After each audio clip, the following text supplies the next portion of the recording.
You've arrived at CozySideAudio, where dreams begin with a story. Whether you're studying, journaling, or just chilling, this one's for you.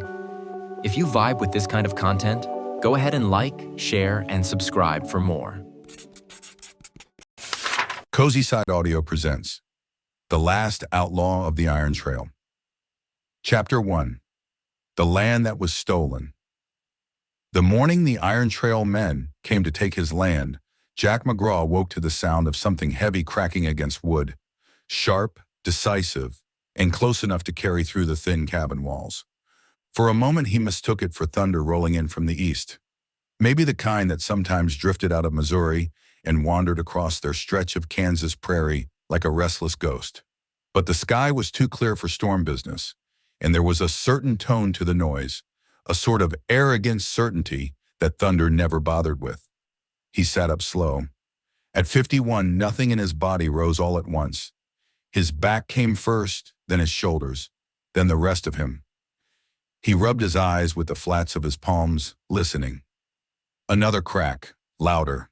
Axes hitting his fence posts. Jack swung his legs over the bed. The cabin floor was cold on the soles of his feet. Clara was still sleeping in the adjoining room, curled under a quilt his wife had sewn years before her passing. The girl had been coughing through the night, thin, papery coughs that made Jack stop mid-step and listen with an uneasiness he'd never show another living soul. He pulled on his boots and coat, then reached for the Winchester leaning against the wall. Habit more than threat. He didn't plan to use it, not unless they gave him the kind of reason a man doesn't walk back from. He stepped outside. The sun hadn't yet cleared the low ridge to the east, but it was bright enough to reveal the men swinging their axes, 4 of them, all wearing the same gray canvas coats with the Iron Trail emblem stitched on the back. Behind them waited a wagon hitched to 2 nervous bay horses. The men looked like they'd been awake longer than he had, maybe rode out from Fort Scott before dawn to get here at first light. One swung again, his axe bit deep into a fence post Jack had cut and set himself 20 years before. Jack walked down the path from his cabin. "You boys breaking in new tools?" he called. "Or you just felt like making yourselves unwelcome at daybreak?" The one doing the chopping turned. He was a stout man with a sunburnt neck and a beard trimmed close, like he fancied himself military. 2 others set their axes against the wagon boards. The 4th, thin, sharp-nosed and sporting a revolver on his hip, folded his arms and watched. "Morning to you, Mr. McGraw," the stout one said. "You received notice from Iron Trail Company, I expect. This here land's been reassigned." Jack stopped a few paces away. "Reassigned," he repeated. "That what you call taking a man's home now? Reassigning it?" "Eminent domain," the stout man said. "Declared under Section 14 of the Kansas Rail Expansion Order. You can contest it through the county judge if you aim to, but we're under direction to clear the path today." "You swinging axes on my property," Jack said. "So it seems the decision's already made." The man shrugged, unfazed. "Railroad's coming through here, Mr. McGraw. Ain't no stopping it. Best thing you can do is collect the small compensation the company's offering and move your things to town. Word is they're building new boarding houses for folks what got displaced." Jack felt his jaw tighten. "Displaced," he said. "That the word you use?" "That's the legal term," the man answered, leaning on his axe like it was just another day's labor. "And legal's what matters." Jack looked at the fence, looked at the wagon, then looked past them, where a line of wooden stakes marked a path through his south field, bright red flags fluttering in the breeze. He'd seen surveyors placing them weeks ago. He'd hoped, foolishly, that the line might shift before construction began.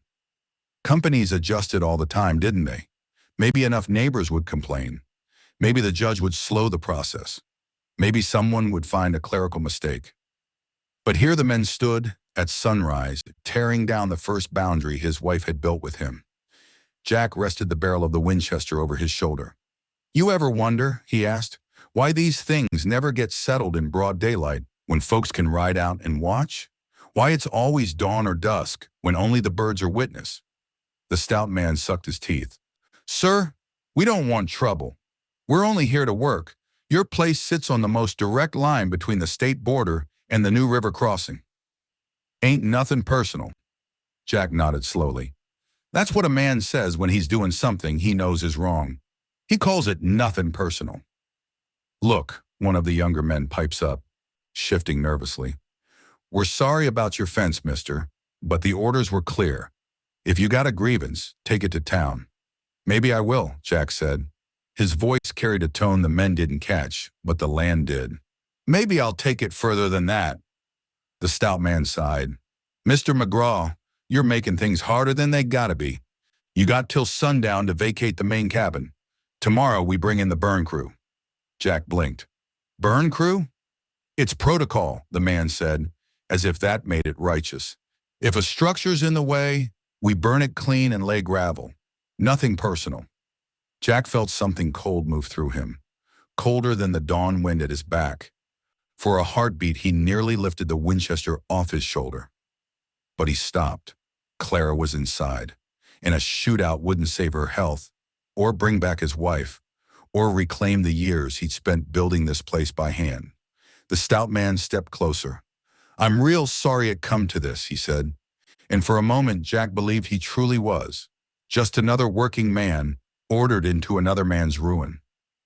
Then one of the gray-coated axemen chuckled under his breath. Jack's eyes tracked the sound.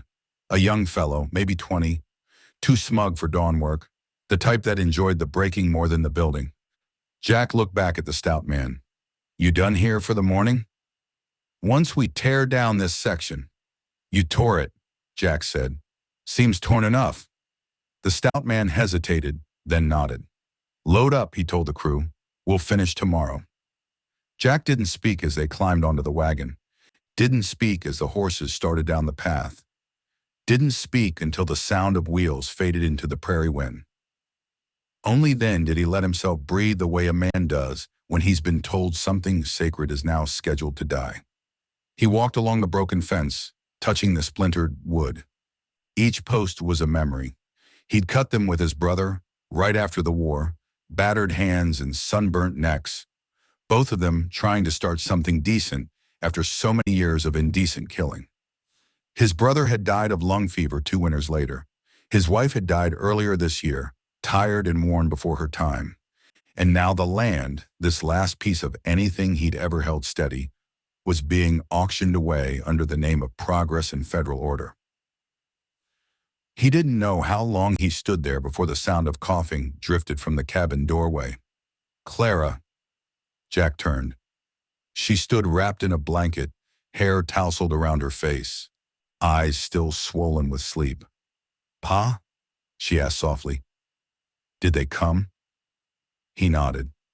She stepped outside, shivering a little, and came to his side. They're taking it, aren't they? He rested a hand on her shoulder. Doesn't matter what they take, he said. Only matters what we do next. Clara's eyes glistened in the morning light. She'd always favored her mother. Same soft jaw, same quiet strength. She looked up at him as though hoping for something he no longer believed the world had left to give. Will we have to leave? She asked. Jack didn't answer. Not yet. Truth was a knife, and he'd already been cut enough for one morning. Instead, he led her back toward the cabin. Let's get you something warm to drink. We'll figure our path after that. But even as he spoke, Jack knew damn well there was only one path left for him, one he'd sworn he'd never ride again. The kind that led through saloons and dusty back roads, past old grudges and older debts. The kind of path only outlaws remembered. When the sun finally rose high enough to touch the top of the ridge, Jack McGraw stood in the doorway of the cabin and looked out at the prairie that had once been his. The wind moved through the grass in long, sweeping waves, like the land was breathing beneath it. He breathed with it. For you, he whispered, though he wasn't sure if he meant Clara, his wife, or the land itself. Then he made up his mind.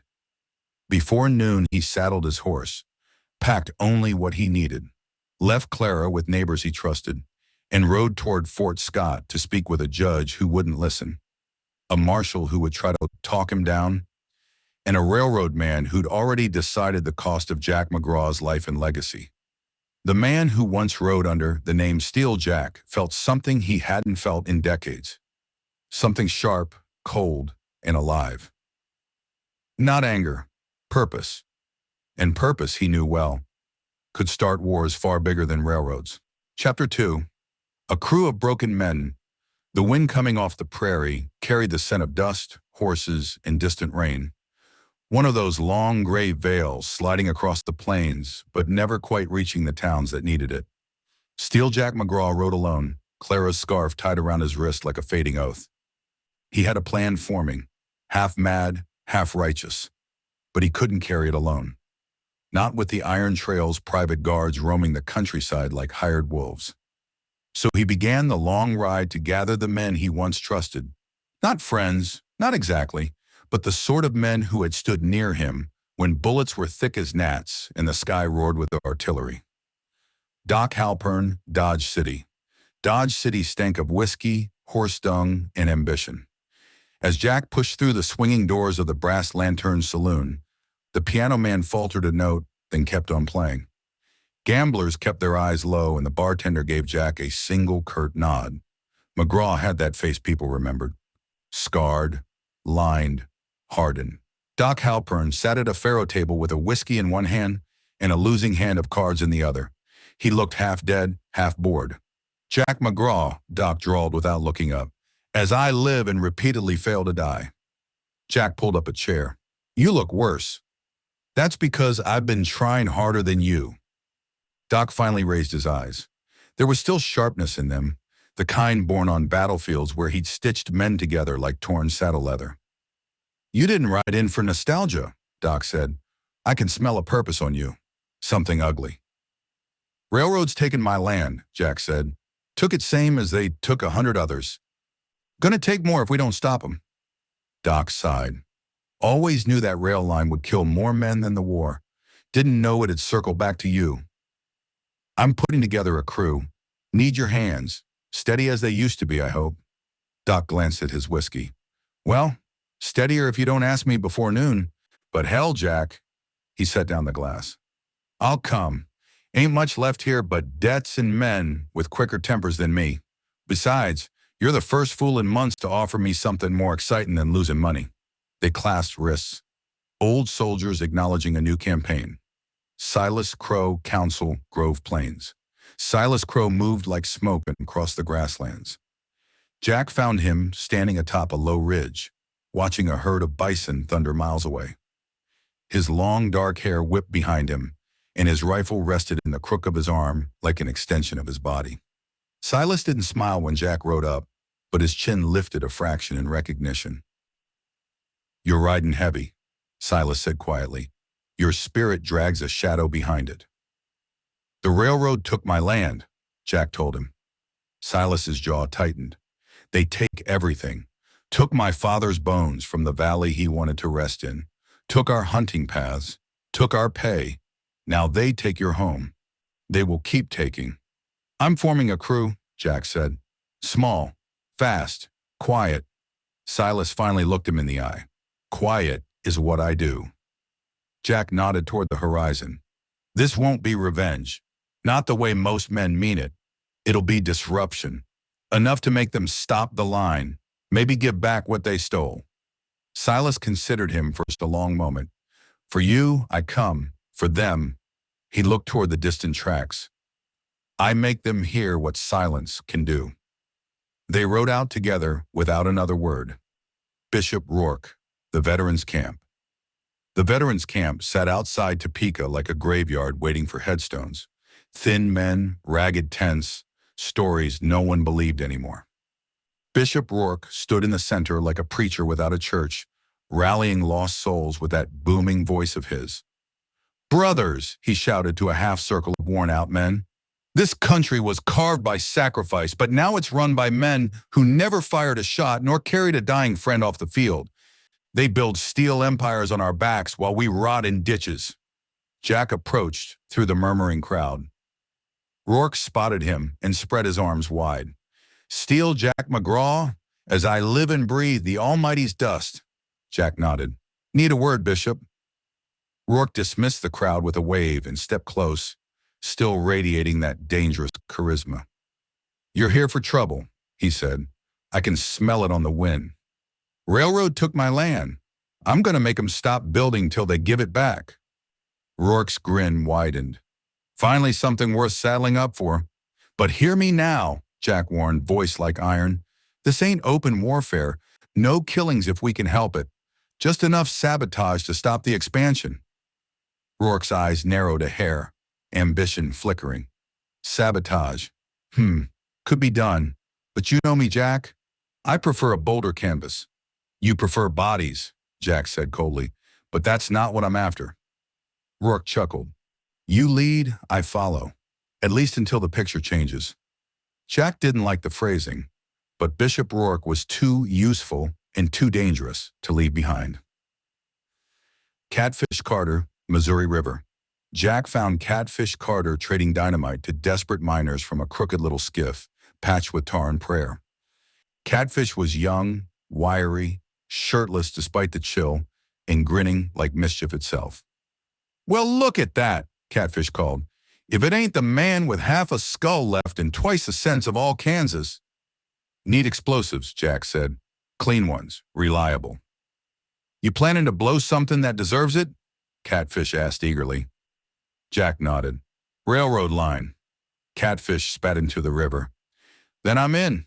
Been waiting on someone mean enough to take a bite out of Burke's iron snake. Won't be for profit, Jack cautioned. Not mostly, Catfish whooped. Hell, Jack, I ain't blown up anything worth blowing in months. You're doing me a service. He tossed a crate onto Jack's horse with a thud that made the animal jump. That's enough bang to wake the dead, Catfish said proudly, or at least scare 'em. The reunion. They gathered that evening in an old line shack near a dry stream bed, 5 men bound by scars, circumstance, and a world that had left them behind. The firelight made their shadows crawl across the walls like restless spirits. Doc poured whiskey. Silas sat silent near the door. Rourke leaned back with boots on a crate, all swagger. Catfish fiddled with fuses like they were toys. Jack paced, weighing the men he'd assembled. Burke's iron trail drove through my farm, Jack began. Cut the orchard, split the house, poisoned the well, and set guards to keep me from reclaiming a single board. Rourke slammed a fist on the crate. We ride on Burke, then? No, Jack said sharply. We ride on the line. We make it too costly for him to continue. Controlled strikes. No civilians hurt. No workers harmed. They're just pawns in Burke's game. Doc sipped. Sabotage, then. Just like the old days, but quieter. Silas nodded once.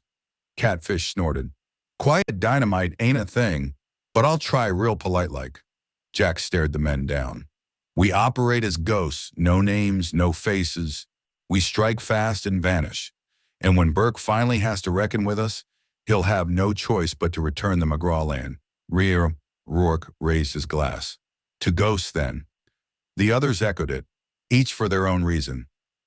Loyalty, money, purpose, rage.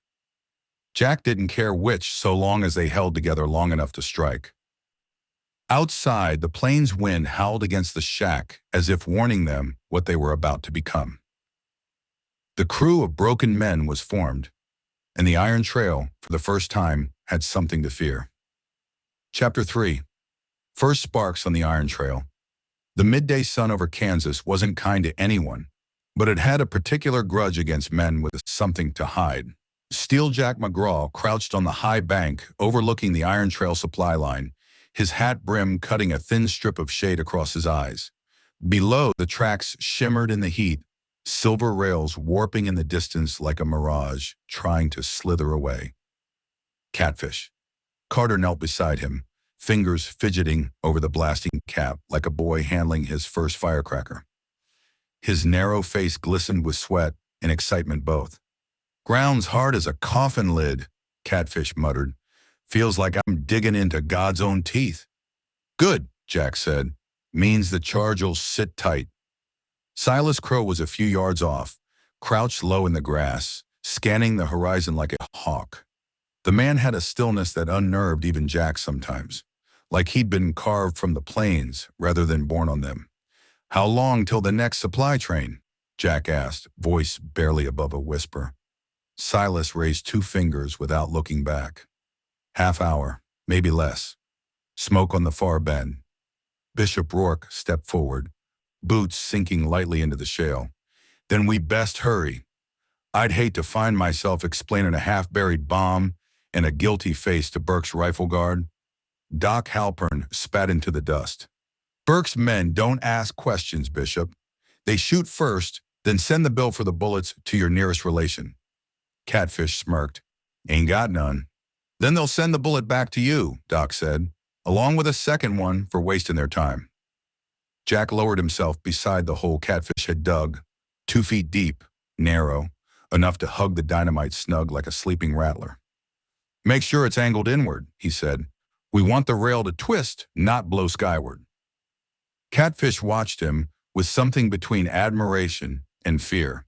"You talk like you've done this before." Jack pressed the charge into place. "I have. Enough times to know the difference between making a point and making a massacre." Catfish swallowed. He'd heard stories about Steel Jack McGraw, but hearing the man speak like this, calm, cold, precise, was a different matter. Legends didn't breathe like this, didn't sweat like this, or plan like this. Legends were larger than the men who told their tales. But Jack, he was entirely real. Silas approached quietly. "Riders on the hill, 2. Could be scouts." Jack stiffened.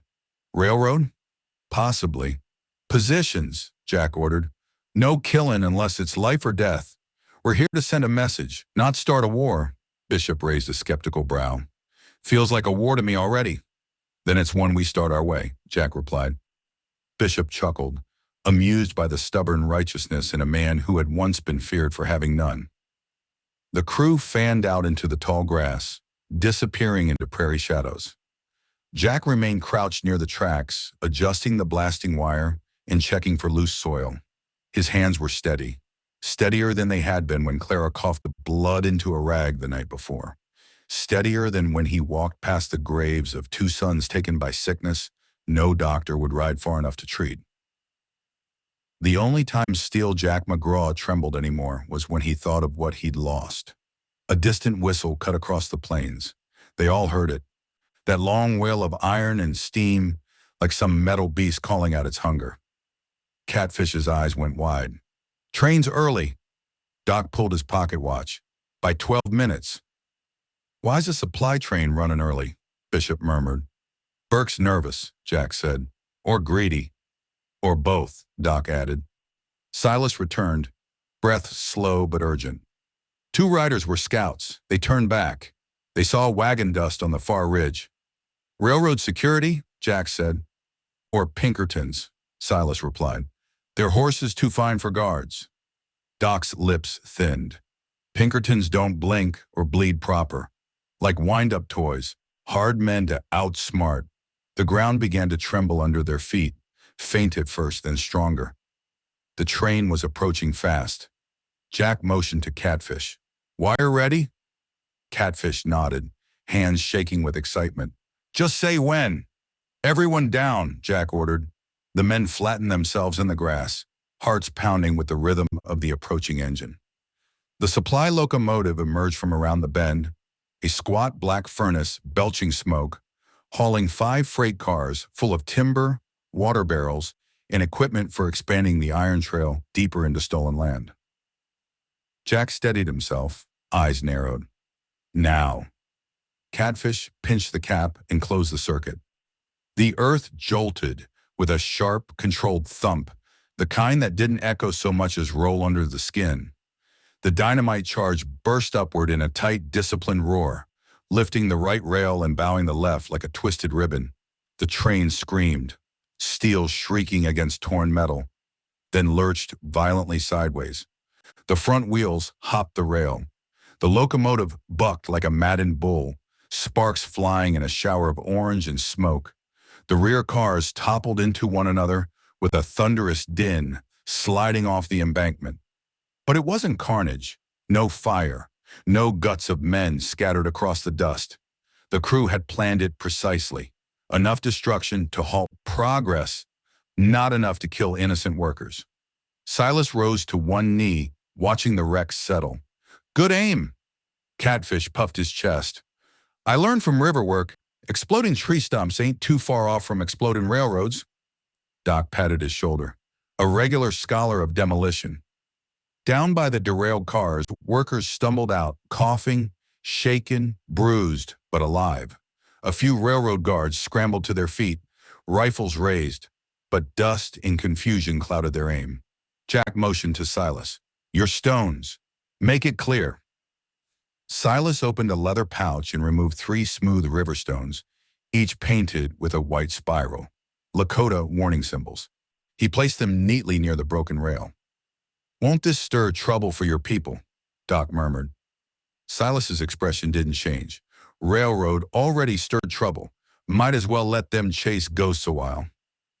Ghosts is exactly what we are, Bishop said, satisfied. Invisible, like you promised.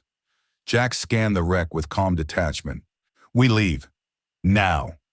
The gang retreated into the tall grass the way smoke drifts. Quiet, untraceable, swallowed by the prairie. By the time the guards regained their wits enough to search the area, the men were half a mile away, mounted and moving fast. Think they'll buy it? Catfish asked over the gallop. They'll believe whatever scares them most, Jack said. And right now, that's the idea of painted warriors coming to reclaim every mile they lay. Doc adjusted his reins, which means Burke's about to cry for help. Good, Jack replied. Let him. He'll bring the whole Pinkerton stable if he has to. Doesn't matter. Bishop rode alongside him. You sure about that? Jack's jaw tightened. He can bring the president himself. Won't change the fact he stole my land. And before we're through, he'll have to answer for it. They rode into the twilight, leaving smoke floating behind them like a pale reminder that the Iron Trail was no longer invincible. And in a high office in Topeka, Harlan Burke received the first telegraph. Supply train, derailed stop. No casualties stop. Sabotage, certain stop. Send Pinkertons immediately stop. Burke read the message twice, his eye twitching with rage. So, he murmured, the rat is still alive. He folded the paper, stared out across the expanding rail map on his wall, and whispered, Steal Jack McGraw. I'll bury you under your precious farmland. He didn't know that, 2 states away, a Pinkerton detective named Marlowe Quinn was already reviewing the sabotage patterns and frowning at the contradictions, wondering who was clever enough to blow up a train without killing a soul. A question she would carry with her until the moment she crossed paths with the man himself. Chapter 4. Enter Marlowe Quinn. Chicago smelled of coal dust and lake wind, a sharp, metallic scent that slipped through the alleys and glassed the stones in a gray sheen. Marlowe Quinn stood on the 3rd floor landing of the Pinkerton National Detective Agency, coat folded over her arm, hat tucked under her elbow, waiting for her summons. The place was louder than usual, telegraph keys snapping like hail on tin, bootsteps thudding up and down the halls. Men arguing cases across desks piled with wanted posters and half-smoked cigars. She'd been with the agency 3 years, though most days she felt like she was still trying out for the position. Pinkertons didn't hand roles to women unless they had damn good reason. Marlowe made sure she was one. A clerk popped his head out the door. Miss Quinn, director wants you. She stepped inside. Director Holton, a heavy-set man with a bay window of a stomach and a beard the color of furnace ash, was reading a telegram through round spectacles perched too low on his nose. He didn't look up right away. Marlowe waited. Finally, he grunted, folded the telegram, and pinned her with eyes that looked older than the century. You asked to be reassigned from the St. Louis counterfeiting case. Yes, sir, because I completed it. His mouth quirked. That you did, and handed me a confession wrapped like a Christmas gift. He leaned back. But I have something that'll require a steadier hand, and a quieter one. She felt her pulse tick upward, though she kept her face still. I'm listening. Holton slid a folder across the desk. Inside, loose papers and photographs. Railroad camps, wrecked track, workers milling around a derailed supply carriage, stones painted with tribal symbols left deliberately at the site. Iron Trail Railroad, he said. One of Burke's lines south through Kansas. Been hit 3 times in 2 months. I've heard. Everyone in the agency had. Sabotage was nothing new out west, but these strikes were precise, controlled. Someone who knew what they were doing. Holton tapped the top photograph with a meaty finger. Railroads blaming Lakota raiders. Burke's blaming agitators. Local law says it ain't them, and I believe him. You notice anything strange? She examined the pictures. Blast marks were neat, charges carefully placed. The rails were bent, but salvageable. No signs of looting, no civilian dead. A group this skilled. If they wanted bodies, there'd be bodies, Marlowe said. Holton nodded once. Slow. Exactly. They're careful. Too careful. Which means they have a purpose, not bloodlust. But Burke wants fire and fury. He's already renting men who like both. She closed the folder but held it in her hands. You want me to go to Kansas? No, he said, leaning forward. I need you to, because you see patterns most men won't, and you don't confuse loudness with truth. She hesitated only a moment. If I'm taking this case, I want it clean. No political pressure, and no planted assumptions about who's guilty. Holton gave a dry chuckle. You're asking for honesty in a case involving a railroad baron. Good luck. She turned to leave but paused at the door. He spoke again, voice a notch lower. Quinn. She faced him. Do not go looking for sympathy out there. Kansas is full of men who've lost more than they should have. Men who think they've been wronged by every new mile of steel laid across the plains. Those men, he tapped the desk. They're wolves. Wolves don't have reasons. They have teeth. Marlowe didn't answer. She slipped out, coat in hand, already planning what she'd pack. 2 days later, she was on a westbound train. Chicago gave way to rolling fields and then to the endless middle of the country. Towns so small they seemed ashamed to show themselves. She rode in a half-full passenger car, steam hissing outside the window, rails humming below like the strings of a giant instrument. Marlowe read through the case file again. Patterns jumped out, minimal casualties, maximum disruption, a signature restraint. Saboteurs who knew rail operations intimately. She didn't know their faces yet, but she felt something tightening around the edges of the case, like a shadow taking a shape. Near Topeka, the conductor informed her she'd soon be meeting the president of the Iron Trail Railroad. Mr. Burke arranged a private carriage for you, he said, out of breath like all conductors who ran too much and slept too little. Important man, that one. Marlowe followed him down the corridor to a curtained compartment that smelled of cigar smoke and expensive leather. Harlan Burke stood when she entered. Polished boots, tailored suit, hair slicked with perfumed oil. He extended a hand, smile sharp as a hawk's beak. Miss Quinn, Pinkertons always send their best for delicate matters. She shook his hand, noting the grip. Calculated, practiced. I appreciate the courtesy, Mr. Burke. Courtesy, he echoed, pouring whiskey into 2 cut glass tumblers. A man ought to show respect to those working to protect his interests. Marlowe didn't reach for the drink. Your telegram said there's been an escalation? Yes, these insurgents have moved from petty vandalism to organized terror. His jaw tensed, but his eyes didn't. They derail trains, destroy company property, frighten our workers. It's a campaign, calculated, coordinated. Well, and yet, she said, no workers dead, no civilians harmed. Burke's expression didn't flinch, but his voice hardened. For now, men like these gain courage with each strike, Miss Quinn. Today it's rails, tomorrow my workers, and after that, towns. The way he said my workers made her skin itch. She kept her tone neutral. I'll need full access to sites, witnesses, logs, and guard rotations. That includes all internal communications. Burke's smile thinned, but he inclined his head. Of course, anything you need. She filed his tone away. Back in Chicago, Holton had warned her about Burke's appetite for power. Now she heard it herself, Something coiled beneath his politeness, cold and patient. The train slid into Abbott's Ford at dusk, sky streaked in copper. Workers stood along the depot, faces grim, some with bruises and bandages, evidence of guard discipline rather than saboteur violence, Marlowe suspected. When she stepped off the train, people studied her.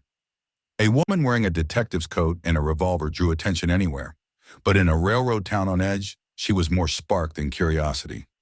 She found the station master, exchanged introductions, and began asking questions. Men shifted in their boots.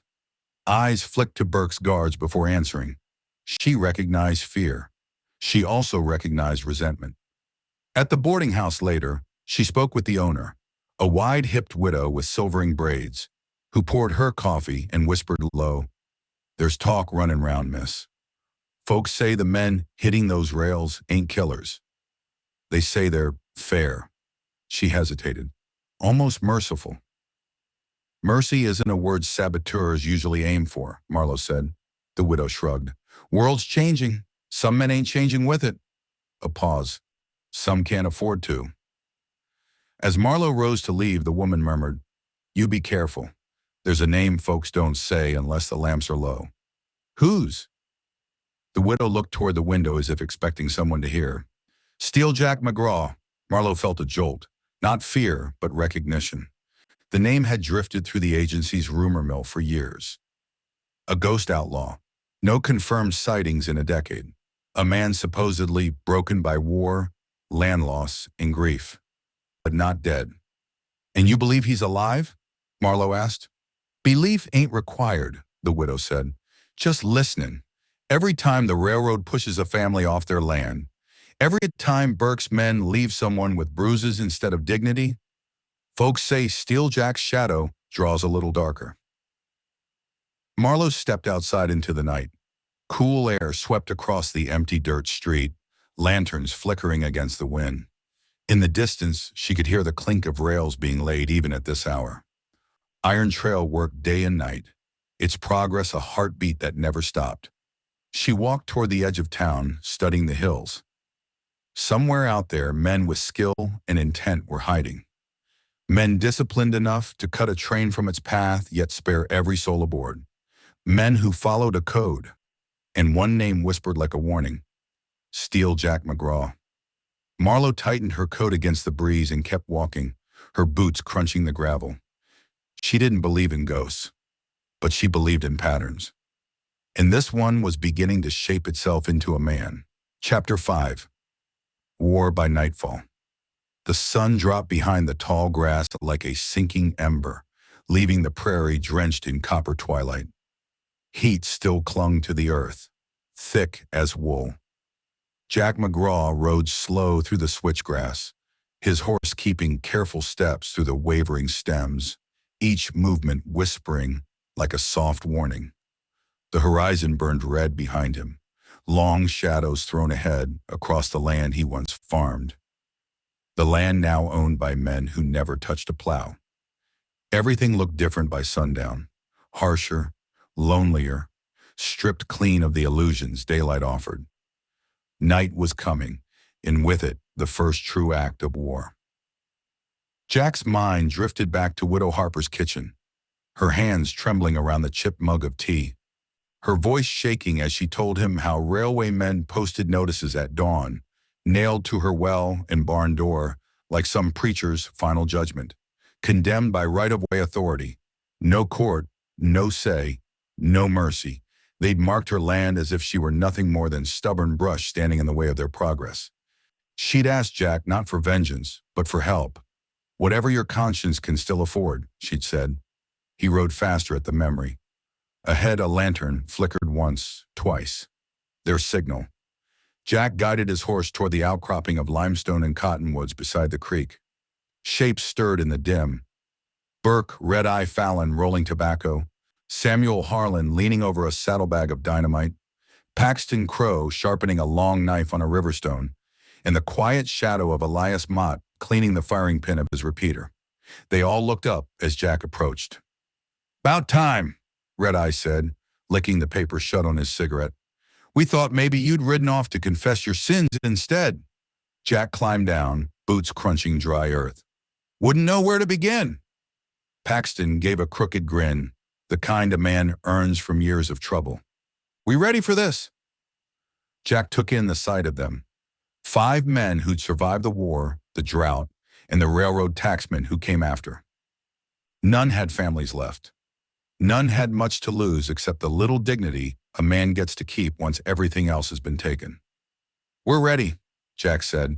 Tonight we make sure the Iron Trail remembers our names. Sam Harlan exhaled sharply. Maybe they'll remember we tried to warn them decent-like. His voice was soft, thoughtful. The voice of a school teacher, which he had once been. They pushed, and now they want to act surprised something pushed back.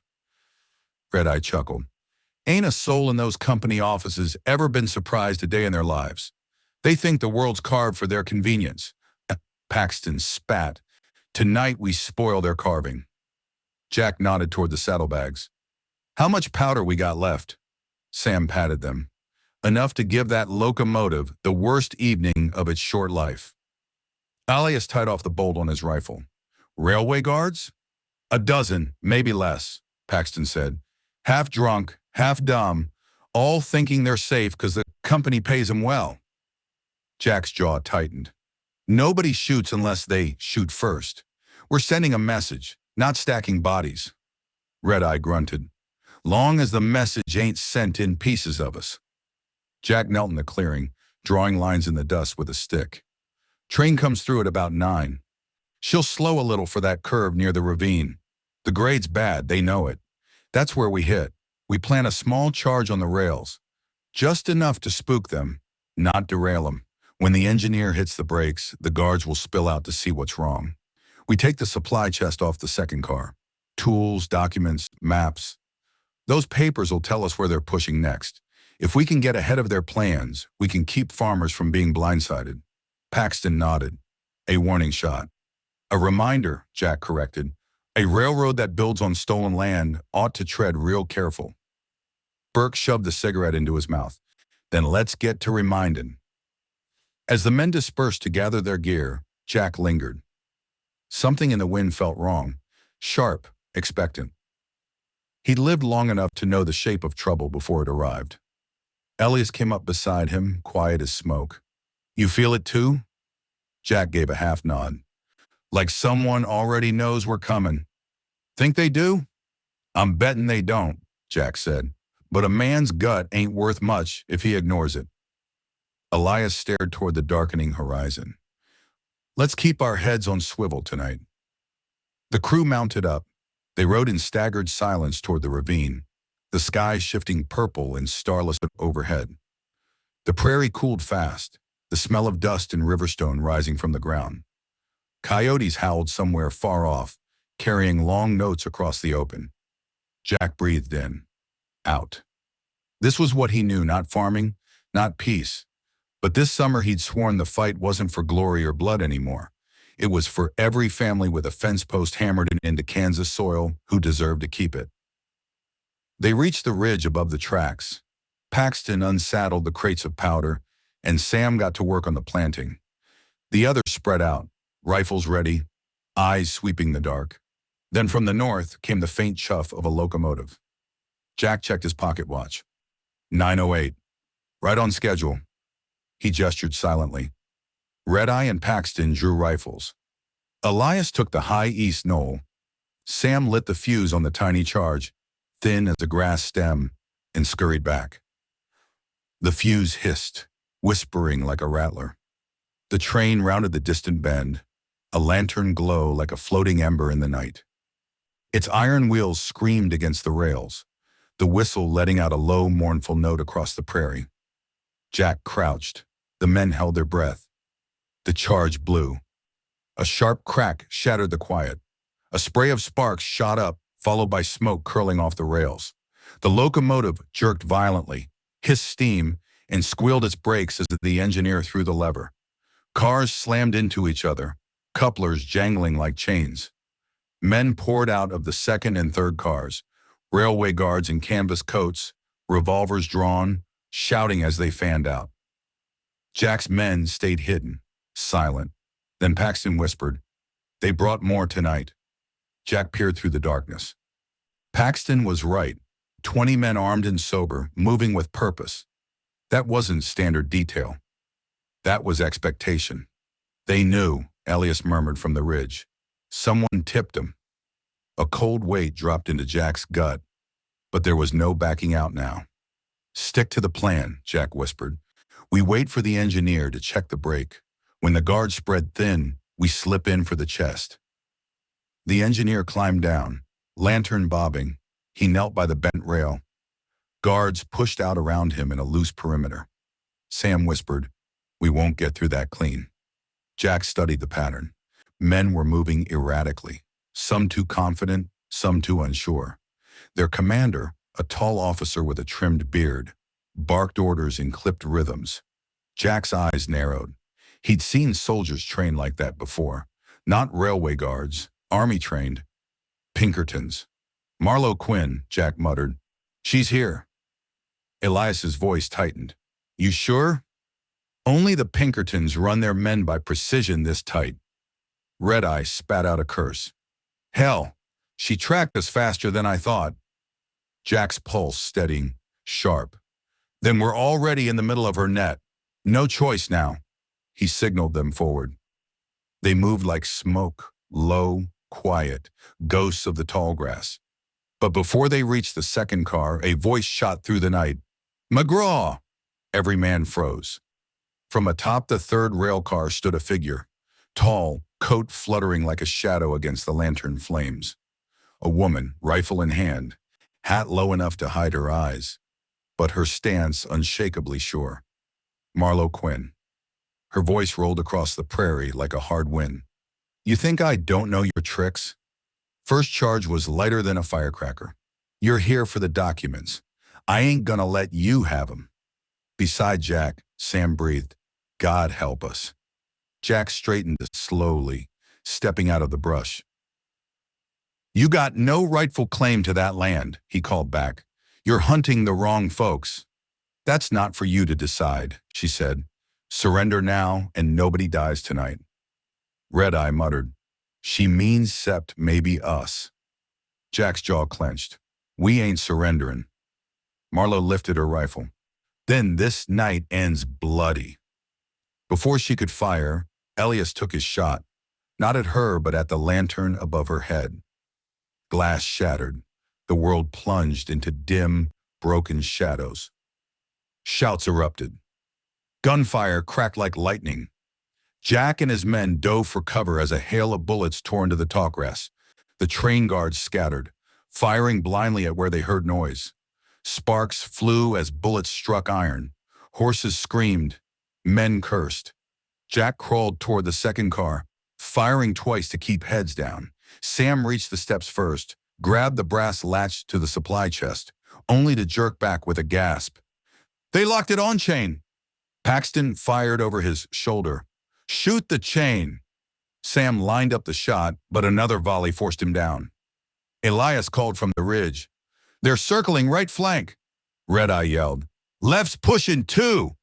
The trap had sprung fully now, 20 armed men tightening like a noose. Jack grabbed Sam's shoulder. "Forget the chest." Sam stared at him. "But we live first. We fight later."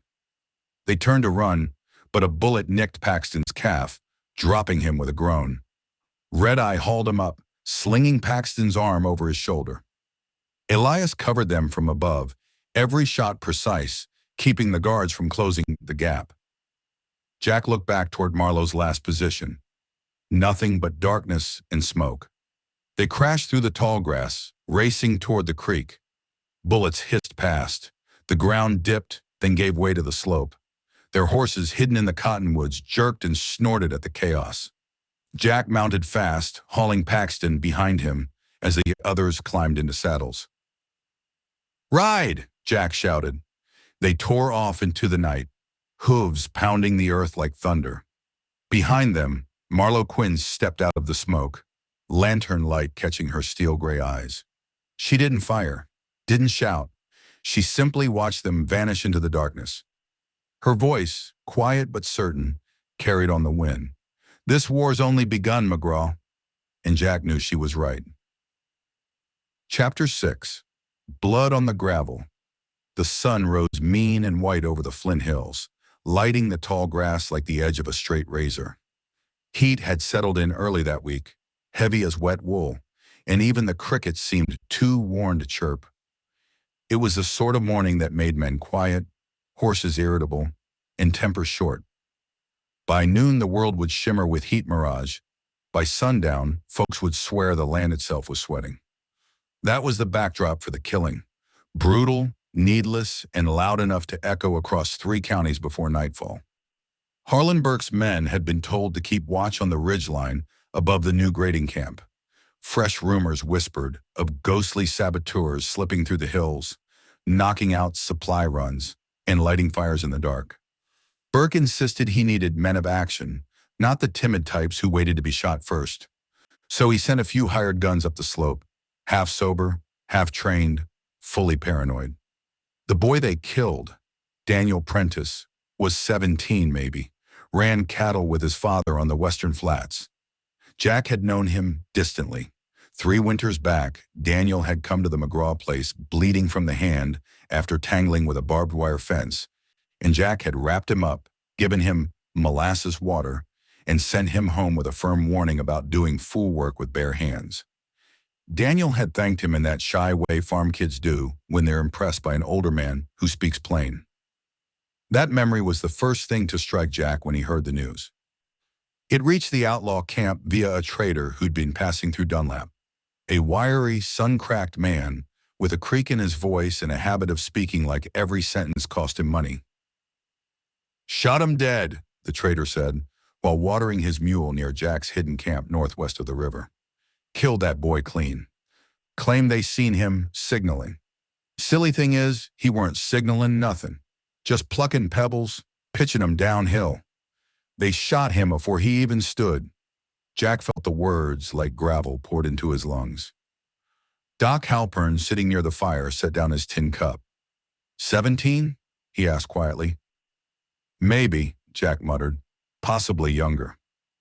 Catfish cussed under his breath, glaring at the dirt as though he could burn a hole through it.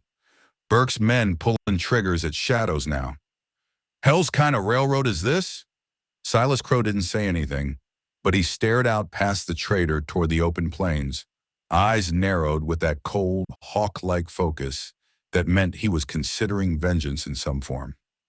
Bishop Rourke stepped forward with the calm swagger he carried like a second spine. "We ought to strike back fast," he declared. "Show Burke's thugs their bullets got consequences. Burn that grading camp to ash. Make their guards think twice for shooting another farm boy." Jack didn't answer right away. He knelt by the stream, letting the water cool his palms. Behind him, the others continued arguing, voices low but sharp. "It ain't our role to go killing over every fool mistake they make," Doc said, rubbing his temples. "Stupid, cruel mistake though it is." "Cruel mistake," Catfish scoffed. "Doc, they killed a boy. Burke's men ain't scared of nothing right now. We gotta light something under 'em." "Light something under 'em," Bishop echoed with a grin. "Now there's a phrase fit for scripture." Silas finally spoke. "Jack should decide." Everyone quieted. Jack rose slowly and turned toward them. His face had lines from sun, hardship, and the wheel grind of war. But his eyes held something deeper now, something carved by what little hope he had for this fight. "This ain't about vengeance," Jack said, his voice even, flat as iron. "A boy died 'cause Burke hires fools who shouldn't have rifles. That blood's on Burke's head. But we ain't about to turn this into some spree." Bishop stepped closer. "A message needs sending. They shot a child, Jack, a child you knew." Jack's jaw tightened. "And burning a camp full of hungry laborers won't bring him back. Won't change Burke's heart neither. Our war has rules." "That's so?" Bishop sneered. "Your war or ours?" Silas shifted, just enough to remind Bishop he wasn't the only one who could intimidate a room. Bishop muttered something under his breath but backed off 2 steps. Jack exhaled sharply. "We hit Burke where it hurts," he finally said. "Money." Catfish perked up. Payroll wagon? Jack nodded. Due tomorrow. West Trail from Council Grove. Carries near 3 months' wages for their graders. Doc whistled low. That'll put a dent in his schedule. It'll do more than that, Jack said. We give that money out to families thrown off their land. Evicted folks with nothing but soil in their hands. That'll cut Burke deeper than any bullet. It was settled then. By dusk, they mounted up and rode through brushlands and cottonwood groves, taking the long way around Dunlap to avoid the new patrols. Silas scouted ahead, gliding like a shadow over the hills. Jack rode second, always checking their rear, glancing at the sky where heat lightning flickered in long white veins. Catfish rode jittery as usual, fingers fidgeting with a small wooden charm he kept in his pocket. Rourke rode last, humming a tune from some Carolina regiment song, the smugness on his face growing with each mile. They reached a rocky overlook by midnight. Below them, a narrow trail wrapped around a ridgeline like a curve of rusted steel. The payroll wagon would travel it slow, too slow to avoid an ambush. Jack motioned. Doc, Silas, take the left flank. Catfish, you're with me on the right. Bishop, stay high on the trail with your repeater. Your job's to keep their heads down. Happy to, Bishop said, patting his gun like a loyal dog. They spread out. The hills breathed darkness around them. A single owl called from a dead branch. Far off, a coyote yipped, sharp and lonely. Then came the sound of hooves. Not hurried, steady, rhythmic, the beat of men who didn't expect trouble. Jack crouched low and signaled. The payroll wagon emerged into view beneath the ridgeline, a sturdy wooden stage pulled by 2 mules, flanked by 4 guards with long rifles. Lanterns hung from the wagon canopy, their glow soft golden through the dust. Perfect. As the first guard reached the choke point, Silas rose from the brush like a ghost, bow drawn in one smooth motion. He loosed the arrow, its path swift and silent, striking the man's rifle clean out of his hands. The guard hollered, stumbling back. Before the others could react, Catfish lit a fuse on a small flash charge, a harmless explosive but loud as a thunderclap. He tossed it onto the trail. It boomed bright and white, startling the mules so hard they brayed and tried to bolt. Bishop fired warning shots into the air from above, bullets cracking rock. Chaos swept the ridge. Jack moved fast. He stepped into the open, coat flaring behind him, revolver drawn, but aimed low. Nobody dies today, he shouted. Drop your guns! One guard fired anyway, panic pulling the trigger. The bullet skimmed Jack's sleeve, tearing cloth. Rourke immediately fired back, grazing the guard's shoulder. Hold your fire, Jack roared. Doc from the left flank yelled down, For Christ's sake, listen to him! Silas took advantage of the confusion. He slid down the slope, disarmed the nearest guard, and knocked another into the dirt with the flat of his blade. Within moments it was done. The guards were tied, unharmed except for bruised pride and Silas's well-placed elbow. Jack approached the wagon and cut the payroll chest loose. Take what you need for Clara, Doc said quietly, joining him. A little for medicine, at least. Jack hesitated only a second. He stuffed a small pouch of coins into his coat, no more than any man might use for supplies, and locked the rest back in the chest. This goes to the people who lost everything, he said. Burke won't miss it. They will. Catfish whooped joyfully as they loaded this chest into their horses. Rourke smirked down at the tied guards. Tell Burke this land's done kneeling to him. Jack shot him a glare. You done talking for all of Kansas now? Rourke shrugged. Maybe. They rode off into the dark, leaving the guards alive and swearing. By dawn, rumors spread from Council Grove to the Kansas River. The saboteurs had struck again, this time giving stolen wages to evicted families. The poor called them heroes. Burke called them vermin. And Marlowe Quinn arrived at the scene that morning. She stood beside the bound guards, studying their rattled expressions. She traced bullet marks in the rock, measured boot prints in the dust, and noted the lack of blood. They didn't kill you, she murmured. They didn't even try. One guard scoffed. Lady, they's outlaws. Ain't no code to 'em. Marlowe raised an eyebrow. If they had no code, you'd be dead, the man swallowed hard. Behind her, Burke dismounted his horse with the stiffness of a man unused to fieldwork. So, he barked, your fancy Pinkerton training tell you anything useful? Marlowe looked up at him calmly. Yes, these men weren't trying to terrorize your workers. They were trying to avoid killing them. Burke's jaw clenched. You watch your damn tone. I hired you to hunt wolves, not admire their manners. Marlowe stepped closer, lowering her voice. And I'm telling you, these aren't wolves. They're trained, coordinated, disciplined. This was a tactical extraction, not a massacre. Burke's lip curled. Trained? You mean soldiers? Marlowe didn't answer. She didn't need to. Burke spat into the dirt and swung back onto his horse. You better find him soon, Miss Quinn, before I turn this whole territory into a firing range. As he rode off, Marlowe knelt by a footprint, wide, deep, heel-worn. A man in his 50s, heavy years behind him, a slow, deliberate step. She touched the edge of the print, tracing it gently. Steel Jack McGraw, she whispered. And for the first time, she wasn't sure whether she was hunting a criminal or chasing a truth nobody wanted to see. Chapter 7, Tracks Run Red. The rails hummed long before the engine appeared, an eerie metallic vibration that slithered up through Marlowe's boots and settled like a warning in his bones.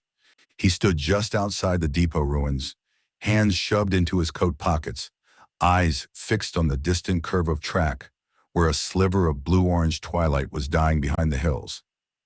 A train shouldn't be coming through here. Not tonight.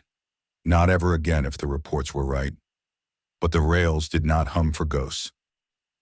Something real was approaching. On the platform behind him, Cade crouched next to the blood-stained gravel where the girl, Elsie Warren, had vanished, or been taken. The deputies had argued both possibilities until their voices cracked, while the sheriff repeated that there was no sign of struggle large enough to justify either conclusion. But the glassy crimson smears told their own truth, and Marlowe trusted the ground more than men. He knelt beside Cade. Same pattern as the others, Cade murmured, blood thrown forward, like something dragged her uphill. Nothing human drags uphill, Marlowe replied. Cade's eyes flicked toward the dark tree line behind the station. You ever going to tell me what you think's out there? No, Marlowe said, standing again, because I don't think. I know, and I'm not ready for you to know. Before Cade could argue, the rails hummed harder, taking on a deeper, pulsing resonance that made the depot's broken windows tremble. A wind swept across the platform from nowhere, carrying the dry copper smell of overheated metal. That's not a freight engine. Cade's voice was barely audible. No, Marlowe agreed. It's not. The headlamp cut through the darkness in a single blazing line, far too bright for an old county train. It strobed once, twice, then steadied into a steady glare. The engine burst around the bend with a scream of steel, its body matte black except for a serpentine symbol etched in silver along the side. Not a modern emblem, something older, something carved. Cade whispered, "What in hell?" But Marlowe lifted a hand for silence, because something was wrong with the motion of the train. It wasn't slowing. It wasn't even running properly on the rails. The wheels looked as if they were striking sparks that didn't belong to friction at all, sparks that drifted upward, defying gravity, flickering with an unnatural reddish glow. The train tore past the depot like a bullet, wind whipping their coats, scattering papers and leaves across the gravel. But the moment it passed, everything fell silent. Too silent. Not even the crickets resumed. Cade stared after it. You ever seen that model before? No train in this county looks like that, Marlowe said quietly, and no train should be running after sundown. Tracks were supposed to close after last week's accident. Cade swallowed. Then what the hell was that? Marlowe didn't respond, not because he didn't have an answer, but because the ground at his feet stirred. A smear of blood, one that had been dried, cracked, and nearly black a moment earlier, shimmered, liquefying at the edges.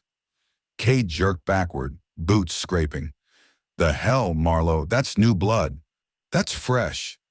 No, not fresh. Moving.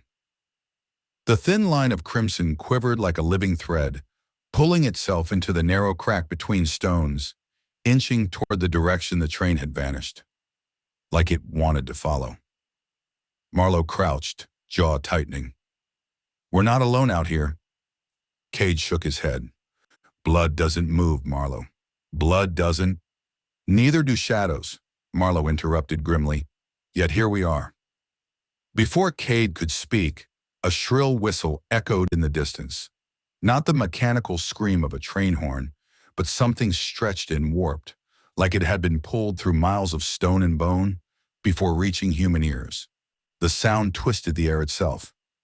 Cade doubled over slightly, clutching his skull. Feels like it's inside my teeth. God, that hurts. Marlowe dragged him upright. We need to get to the truck. But Cade didn't move at first. His gaze was locked on the tracks, where the rails still glowed faintly red, as if freshly forged. A thin ribbon of steam rose between them. Marlowe, he whispered, there's something on the tracks. The deputy wasn't wrong. A figure stood there, small, barefoot, and trembling. A girl. Elsie Warren. But her posture was wrong, too rigid, too still. And when she lifted her head toward them, the whites of her eyes glowed with the same faint red shimmer that ran through the rails beneath her feet. Marlowe's pulse slammed. No, he said aloud, even though he knew she couldn't hear him. Because Elsie wasn't standing on the rails.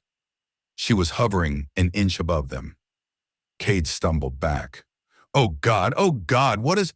Don't look at her eyes, Marlowe snapped, grabbing his arm and pulling him toward the truck. Just move. But Elsie moved first.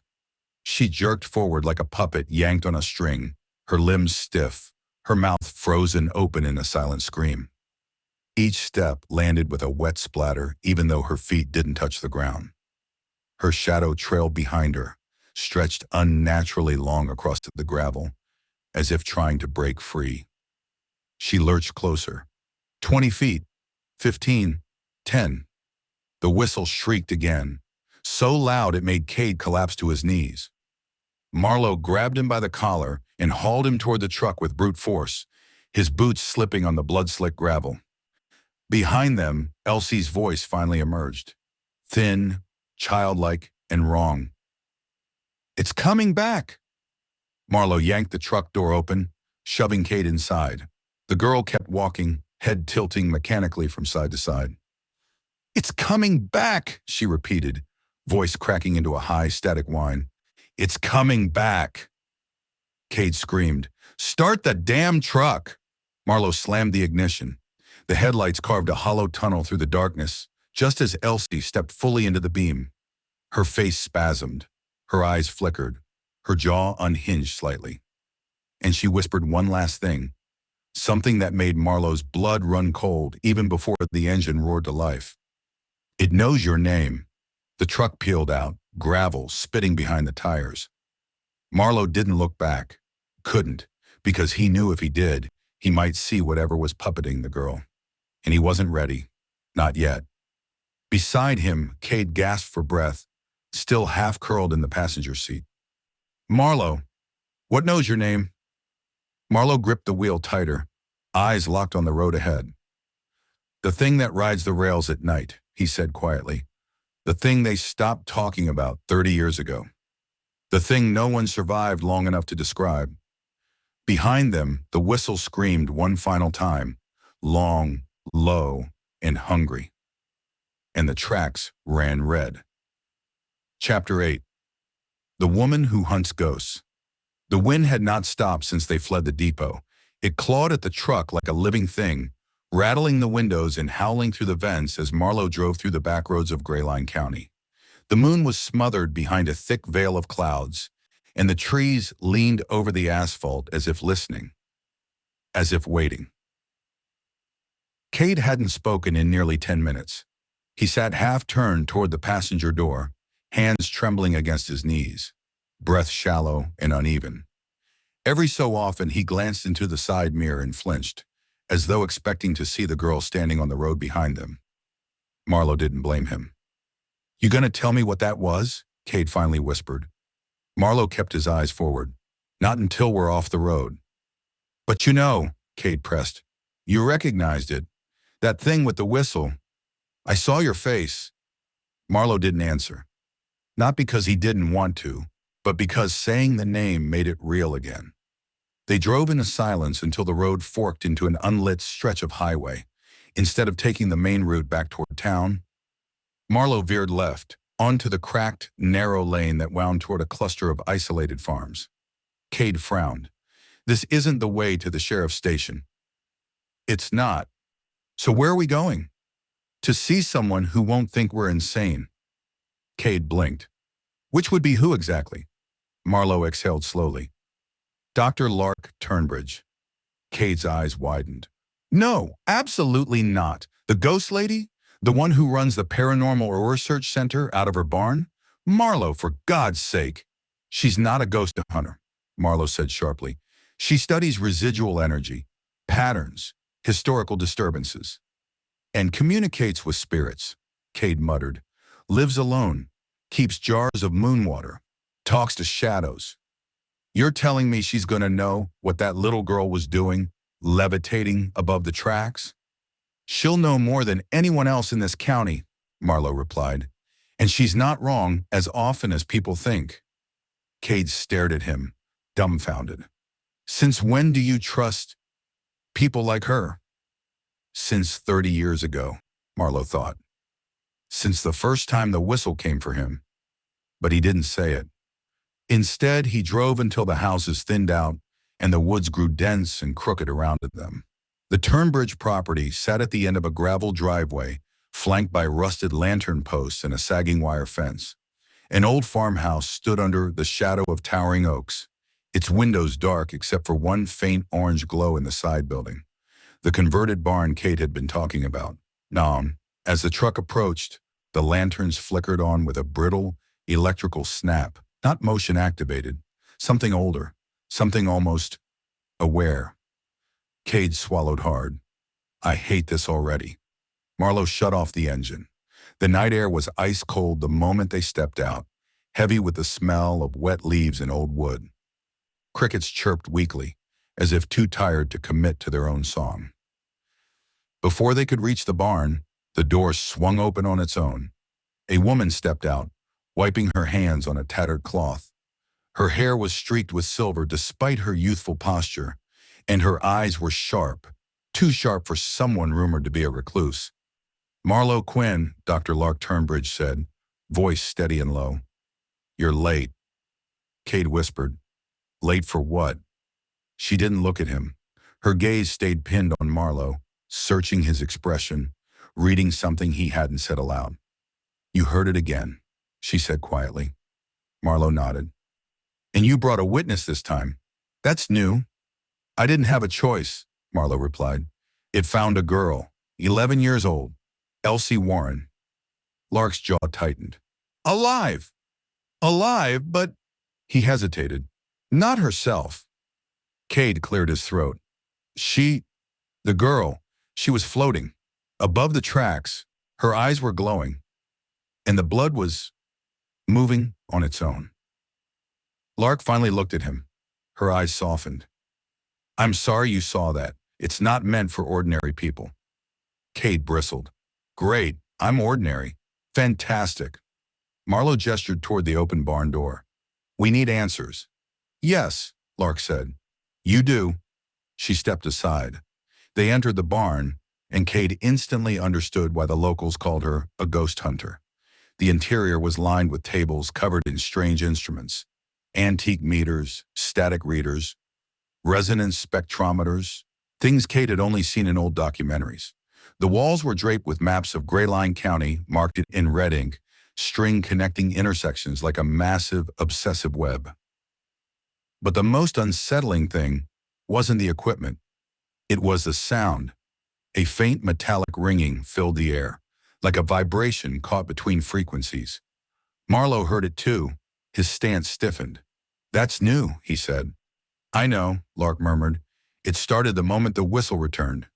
Cade's skin prickled. Why are there maps of the rail system everywhere? Because, Lark said, walking to the nearest chart. All malevolent phenomena in this region trace back to the rails. The tracks that were laid wrong, the land that was taken wrong, the men who died wrong. She tapped a finger on a single point highlighted in black. Black Ridge Junction, she said, where the train first disappeared. Cade blinked. Disappeared? Like derailed? No, Lark said. Like vanished. Off the tracks, off the map, off every ledger. Marlowe crossed his arms. Tell him the rest. Lark hesitated, then nodded. 30 years ago, she said, the county built a new freight line. Construction crews reported strange disturbances. Tools vanished. Machinery malfunctioned. Workers heard a whistle where no engines were scheduled. Cade looked at Marlowe. You never mentioned. He was on the crew, Lark said. Cade froze. Marlowe! Marlowe's stare didn't break. One night, Lark continued, the crew heard a train approaching. But nothing was due. And when the whistle screamed, men started running. Most made it to the tree line. Cade swallowed. Most? 6 didn't, Marlowe said quietly. Lark nodded. And they were never found. Cade's breath stuttered. Never found? As in missing? As in the same way Elsie Warren went missing tonight, Lark said. Taken. Silence fell like a weight. Finally, Cade managed. Taken by what? Lark turned toward the far end of the barn, where a canvas sheet covered something tall and angular. With a single motion, she pulled it away. Underneath stood a steel-framed diagram of a train engine, old, rusted, covered in scratches. But the symbol carved into the side was unmistakable. The same serpentine mark Marlowe and Cade had seen on the black train. Cade staggered back. What does that mean? Lark's eyes hardened. It means the train you saw tonight is the same one that vanished 30 years ago. Marlowe's pulse thundered. And it didn't just return, Lark said. It brought something with it. Cade glanced between them, fear spiderwebbing across his face. So what do we do? Lark stepped closer, lowering her voice. You do nothing, she said. Not until I find where it's feeding. Feeding, Cade echoed. Feeding on what? Marlowe answered for her. On fear, he said. On loss. On names it can claim. Lark met Marlowe's eyes. And it already knows yours.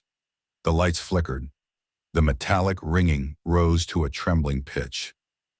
Outside, far in the night, the whistle screamed once, long, dragging, and unmistakably close.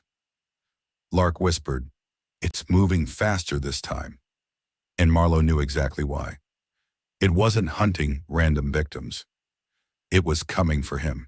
Chapter 9. The Traitor in the Dust. The wind came in low from the south that evening, warm and carrying the dusty smell of cut hay and distant camp smoke. The world had turned the color of dried blood, sky streaked red, the low sun sinking into a haze thick enough to smear the horizon.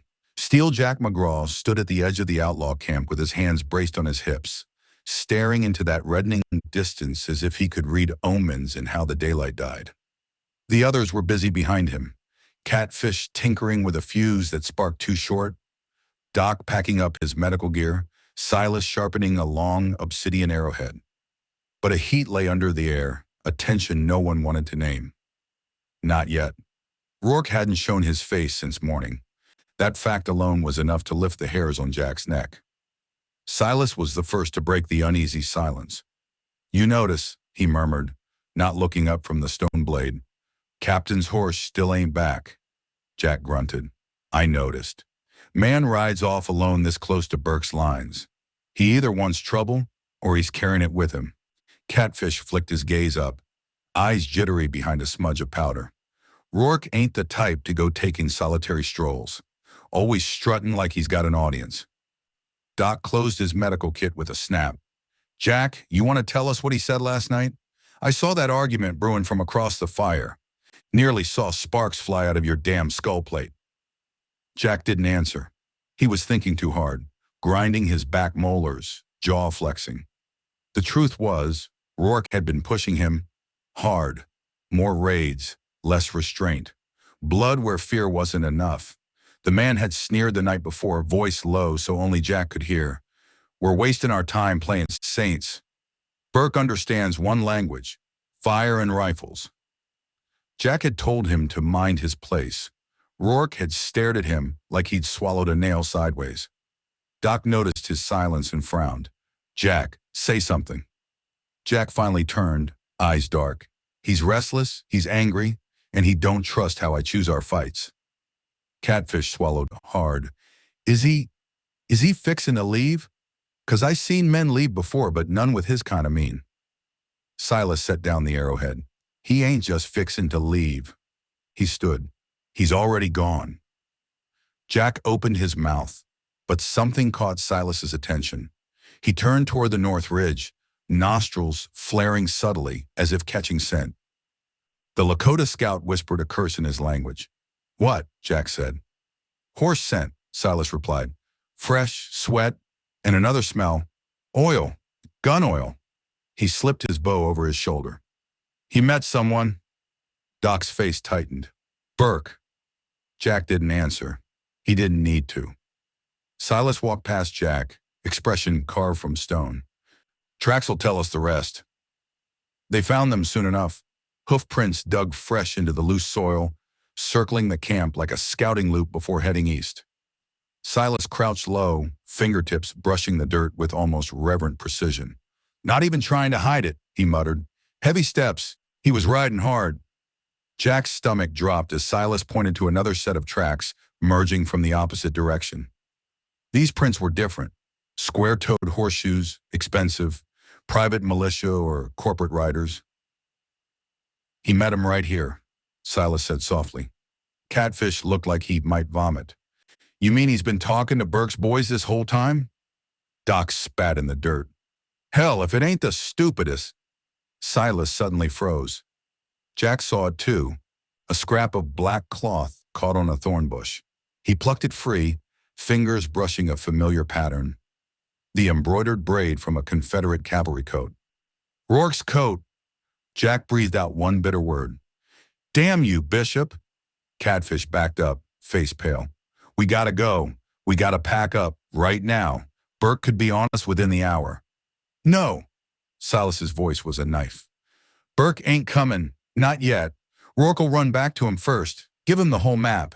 Camp size, weapons. Who sleeps where?" He glanced at Jack. "Except Clara." Jack blinked. "How do you know he didn't mention Clara?" Silas's eyes softened. "Because even coward men got one boundary, and he liked that girl." Doc scoffed. "Liking ain't the same as loyalty." Silas didn't argue that. He didn't need to. Jack clenched the scrap of coat fabric until his knuckles whitened. The air around him felt thick, grit and anger, and the metallic taste of betrayal. "All right," he said. "Find him." They caught up to Rourke at sundown. He was riding slow across an open field, posture too relaxed for a man who'd just broken ranks. Something in it burned Jack's chest, an arrogance, a certainty that he'd done the right thing and didn't fear consequence. Silas signaled for quiet. The three of them rode down a shallow slope, dust rising around their horses' hooves. When they reached level ground, Jack drew ahead and blocked Rourke's path. Rourke reined in, eyes flicking between them. "Evening, boys." Jack stared. Rourke exhaled like a man faced with a tedious chore. "I figured you'd come after me. It's your nature. You drag dead men out the ground if it meant keeping them in line." "Where'd you ride?" Jack asked. Rourke shrugged. "Where I damn well please." Silas's hand twitched over his bow. Doc eased his horse closer. Jack's voice stayed low. "You talked to Burke?" Rourke met his eyes without blinking. For a long, delicate second, the world held still. Then he smiled, wide and cruel. "You know, Jack, you ain't half as sharp as you used to be." Jack punched him. The blow sent Rourke out of his saddle and into the dirt, coughing up dust. He rolled to his feet fast as a striking cat, wiping blood from his mouth. "Oh, so that's how we're playing," he snarled. "He charged." The two men collided hard, hitting the ground and rolling, fists landing with sickening thuds. Jack felt the steel plate in his skull ring as Rourke struck him across the temple. He responded with a knee to Rourke's ribs. The dirt around them kicked up in clouds as they rolled, grunting, cursing. This wasn't a gunfight. It wasn't even a soldier's brawl. It was personal. Years of rivalry, resentment, and broken brotherhood bleeding out in bruises. Rourke grabbed Jack's coat collar and roared in his face. "You're a relic, a ghost with a code nobody wants. These people need fire, Jack. They need a man who ain't afraid to burn the world down." Jack slammed his forehead into Rourke's nose. Blood spattered. Rourke reeled. "You sold us," Jack hissed. "Sold farmers, sold Silas, sold Catfish, sold every man who followed you." Rourke staggered up, wiping his face with a shaky hand. The red sky behind him looked like a battlefield sunset. "Burke's gonna win," Rourke spat. "Railroad always wins, but he promised me something. Amnesty, a commander's post in his private militia, my own company, respect." Jack rose slowly, dust and blood streaking his face. "You traded your honor for a uniform." Rourke laughed, hoarse, cracked. "Honor don't buy land back. Don't protect a sick girl. Don't hold back a railroad." That struck deep. Jack's hands curled into fists. Rourke saw the opening and mounted his horse with a sudden burst of speed. Silas drew an arrow and aimed. "Silas!" Jack barked. "Hold!" Silas froze. Rourke smirked, turning his horse toward the darkening hills. "This land ain't big enough for ghosts, Jack, and that's all you are." He rode off, dust kicking up in a long, mocking trail. Doc swore. "Jack, we gotta get back to camp, now." Jack didn't move right away. He stared after Rourke, the setting sun blazing at his back, painting the traitor in a halo of dying red light. Then he smelled smoke. Silas's head snapped westward. "That ain't cook fire." They spurred their horses. By the time they saw the first plumes, it was too late. The camp was already aflame, tents collapsing in burning heaps, equipment scattered, horses screaming. Burke's men swarmed like locusts, lanterns swinging from rifles as they advanced in disciplined lines. One of the guards shouted, "McGraw's not here! Spread out! Find the Lakota and the doctor! Shoot to wound!" Gunfire cracked through the night. Steel Jack's heart went cold as ice. "Why? Catfish! Where was Catfish?" A familiar voice cried out. High and terrified, Catfish stumbled from behind a burning wagon, hands bound, two guards dragging him forward. "There!" one of them yelled. "We got one!" Catfish kicked wildly, screaming curses, fighting like a trapped fox. A rifle butt cracked against his jaw. He fell limp. Jack reached for his revolver, but Silas grabbed his arm. "Too many," Silas hissed. "We shoot now, we die now." Jack's breath shook with rage. Doc narrowed his eyes. "They're taking him alive. They want a prisoner." A guard barked an order. "Move the boxcar in. Burke wants him ready by dawn." Jack felt the blood drain from his face. "Boxcar. Burke's iron coffins." He turned to Silas. "We go now." Silas nodded once. Doc gripped his shoulder. "Jack, if we charge in, we die, and Catfish dies anyway." Jack hesitated. His fingertips trembled around the worn handle of his Colt. More guards poured into the camp, dozens, maybe more. The flames cast monstrous shadows across the ground. The whole night roared with chaos, fire popping like rifle shots. Rourke's betrayal had been complete. He'd given Burke everything, except Clara. Jack tasted copper and hate. With one last look at the burning camp, his camp, he forced the reins around. "Ride," he said quietly. Silas, Doc, and Jack vanished into the dark, swallowed by smoke and wind. Behind them, Catfish Carter was loaded into a rolling iron box, screaming Jack's name until the doors slammed shut. And in the dust between firelight and shadow, Steel Jack McGraw became something new. Not just an outlaw, not just a man fighting a railroad, but a man carrying the weight of betrayal and ready to answer it with fire.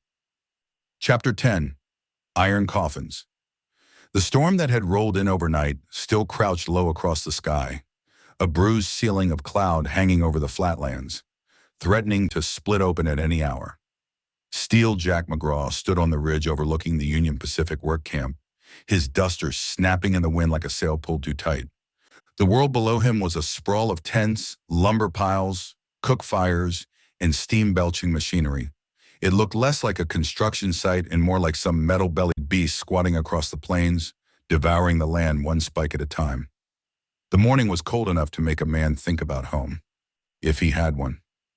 Jack squinted through the spyglass again, slowly tracking the shadowed shape of the camp's newest and proudest monstrosity, the armored rail car, a thick-sided steel box fitted with rifle slits, an elevated roof hatch, and a bolted platform on the rear where a Gatling gun had been mounted the night before. Marlowe Quinn's answer to their raids, his counterpunch. "Hell," Tiller Crow muttered beside him, breath fogging, "that there ain't no rail car. That's a damn iron coffin they're dragging across the prairie." Jack lowered the spyglass. "That's the idea." The rest of the crew crouched in the scrub behind them. Hank Granger, shoulders still stiff from the grape shot he'd taken at Blue Elk Junction, wiped his palms down his coat. Ellis Payne sat with his legs tucked under him, sharpening the long Skinner's knife he always carried. Boyd and Sparrow waited in silence, faces drawn tight from the cold and from the knowledge settling over all of them. The war had changed shape overnight. The railroad had finally put its money where its teeth were. Jack could feel the tension in his men like a wire pulled taut. They'd seen their share of danger, but this was different. This wasn't quick raids and dodging gunfire across open plains. This was the railroad deciding to cage them in, turn every mile of track into a moving fortress. They had to answer it. They had to answer it loud. "Jack," Boyd said, nudging his hat back, "we hit that thing. We're stirring a whole different nest." "We already stirred it," Jack said. "We hit it, or we choke on the ground we're standing on." He slid the spyglass back into its leather case, cinched it at his belt, and straightened. The wind lifted his coat again, but he barely felt it. His eyes were on the armored rail car, gleaming, black, dangerous, like a coffin hammered shut from the outside. "We're taking it," he said simply. Sparrow blinked. "As in, taking it? As in stealing it?" A low whistle rolled across the ridge. "You want us to board an armored rail car?" Hank said slowly, "full of Pinkertons, riflemen, and a Gatling gun pointed both ways? While it's moving?" Jack nodded once. Tiller rubbed his jaw. "I ain't gonna say no, but I'm gonna say we best write our own eulogies afore sundown." Jack didn't smile. He wasn't in the habit of pretending things were easier than they were. He'd led enough men into hell to know the exact flavor of fear they were chewing right now. But he also knew something else, something none of them were bold enough to speak aloud. If they didn't push back now, tonight, while the iron coffin was still new and its crew still green, they'd lose the plains forever. "The railroad's building itself a shield," Jack said. "We gotta steal the shield before it settles into place." He looked each of them in the eye one by one. "We do this right. We own the night for the next 6 months." A long moment of breathless stillness followed. Then Ellis sheathed his blade. "Well, ain't no use arguing with that." Hank spat in the dirt. "I ain't dying today. So if this here's what stands in the way, let's get on with it." Boyd nodded once. Sparrow nodded twice. Tiller only sighed. "Fine, but if I get shot, you're carrying me." Jack gave him a single pat on the shoulder. "Reckon I carried you through worse." They all rose. The plan would be simple in shape, deadly in practice. They would steal the iron coffin before dawn. The hour before sunrise always sat wrong in Jack's bones. Too dark to see a man clearly, too bright to hide a soul. The ghosts of everything a man regretted came out to stretch their legs.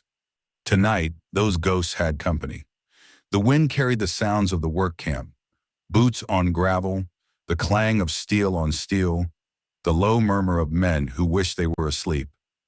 Lanterns flickered across the rows of tents, throwing long shadows that swayed like giants. Jack and the crew crouched behind a long stretch of stacked lumber, watching the rail car. Two guards paced beside it, rifles shouldered, silhouettes sharp against the lantern glow. Two on the ground, Sparrow whispered. Ain't seen the rooftop yet. They'll have three up top, Boyd murmured. One spotter, two riflemen. Ellis chewed the inside of his cheek. We hit 'em fast? Jack nodded. Fast and quiet. We take the car while they're changing shifts. Window will be no more than 3 minutes. How we get up on it? Hank asked. Jack reached into his coat and pulled out a tightly coiled length of rope, a heavy iron hook tied to its end. We climb. Tiller groaned into his scarf. Why's it always climbing? Jack motioned them into position. The camp's bell tolled the top of the hour. This was their moment. A lantern went dark. A guard yawned and stretched. Another walked toward a fire pit to warm his hands. The shift change had begun. Jack tapped twice on the ground. Go. Sparrow slipped out first, ghost quiet and low to the dirt. Ellis followed. Hank, Boyd, and Tiller moved wide to the other side. Jack brought up the center, rope in hand, eyes cutting through the dark with sharp focus. The guard returning from the fire pit saw the movement too late. Ellis clamped a hand around the man's mouth, drove a knife into the soft place beneath his ribs, lowered him to the dirt. His head never hit the ground. On the far side, Boyd and Hank took down the second guard in a swift chokehold, dropping him like a sack of grain. The man thrashed once, twice, then went still. The platform was theirs. Jack threw the hook. It clanged once, caught the edge of the armor roof, and bit hard. Up, Jack ordered. Sparrow climbed first, quick, nimble, hauling himself to the roof in seconds. Jack went next, boots scraping metal. Tiller, cursing under his breath, followed like a man climbing into his own gallows. The rooftop rifleman barely had time to blink before the Sparrow slammed into him, knocking the rifle off the car entirely. They rolled across the metal plating in a blur of fists and elbows. Jack lunged to help, but Sparrow had already ended it with a sharp crack to the man's jaw. A second rifleman appeared from behind the hatch. Boyd caught him from below, yanking him off his feet and slamming his head into the rail car's side.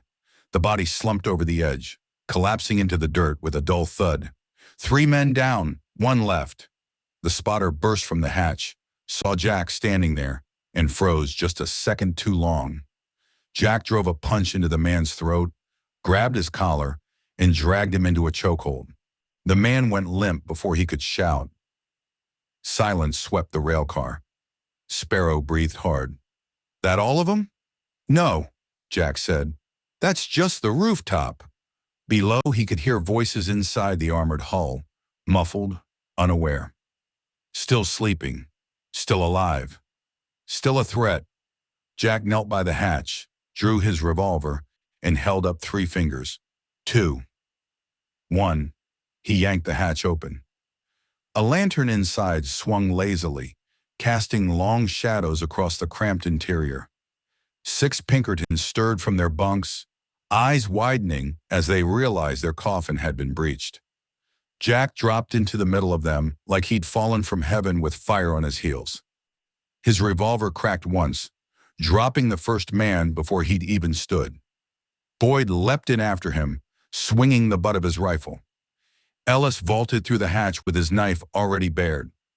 Chaos erupted in the tight space, shouts, curses, gunfire swallowed by metal walls. Someone grabbed Jack from behind. He slammed his elbow back, felt a nose break, spun, fired. The flash lit the interior like lightning.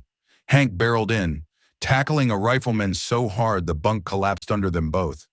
Tiller entered, yelling something about hating confined spaces as he swung a hammer meant for wagon wheels. Bodies dropped. Boots slipped on blood. Men crawled for guns they couldn't reach. Then the last man, a young Pinkerton with a mustache barely worth mentioning, lifted his trembling hands. I yield, he choked. Don't kill me. I don't even want this damn job. Jack held his revolver on him. The kid's hands shook like windblown grass. You believe in the work you're doing? Jack asked. The man swallowed. No, sir. Then run. The kid didn't wait. He bolted toward the hatch, scrambled up and out, and vanished into the dark, tripping over his own boots. Ellis wiped his blade clean on a blanket. "You letting him go soft now, Jack?" Jack holstered the gun. "He ain't a fighter. He's a boy in a borrowed badge. Ain't right to kill a man who don't want to fight." Sparrow peered down the hatch. "We got it?" Tiller stomped the metal floor. "Feels like it. Ugly thing." Jack finally allowed himself a breath. They had done it.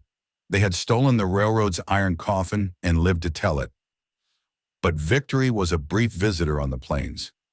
Because as Jack climbed out onto the platform, he saw a lantern bobbing across the far side of camp, and behind it, Marlowe Quinn's silhouette walking at a fast, furious pace, heading straight toward the tracks, toward the very rail car they now possessed. Jack's heart kicked hard. "We got 2 minutes," he hissed. "Less if Quinn's in a mood."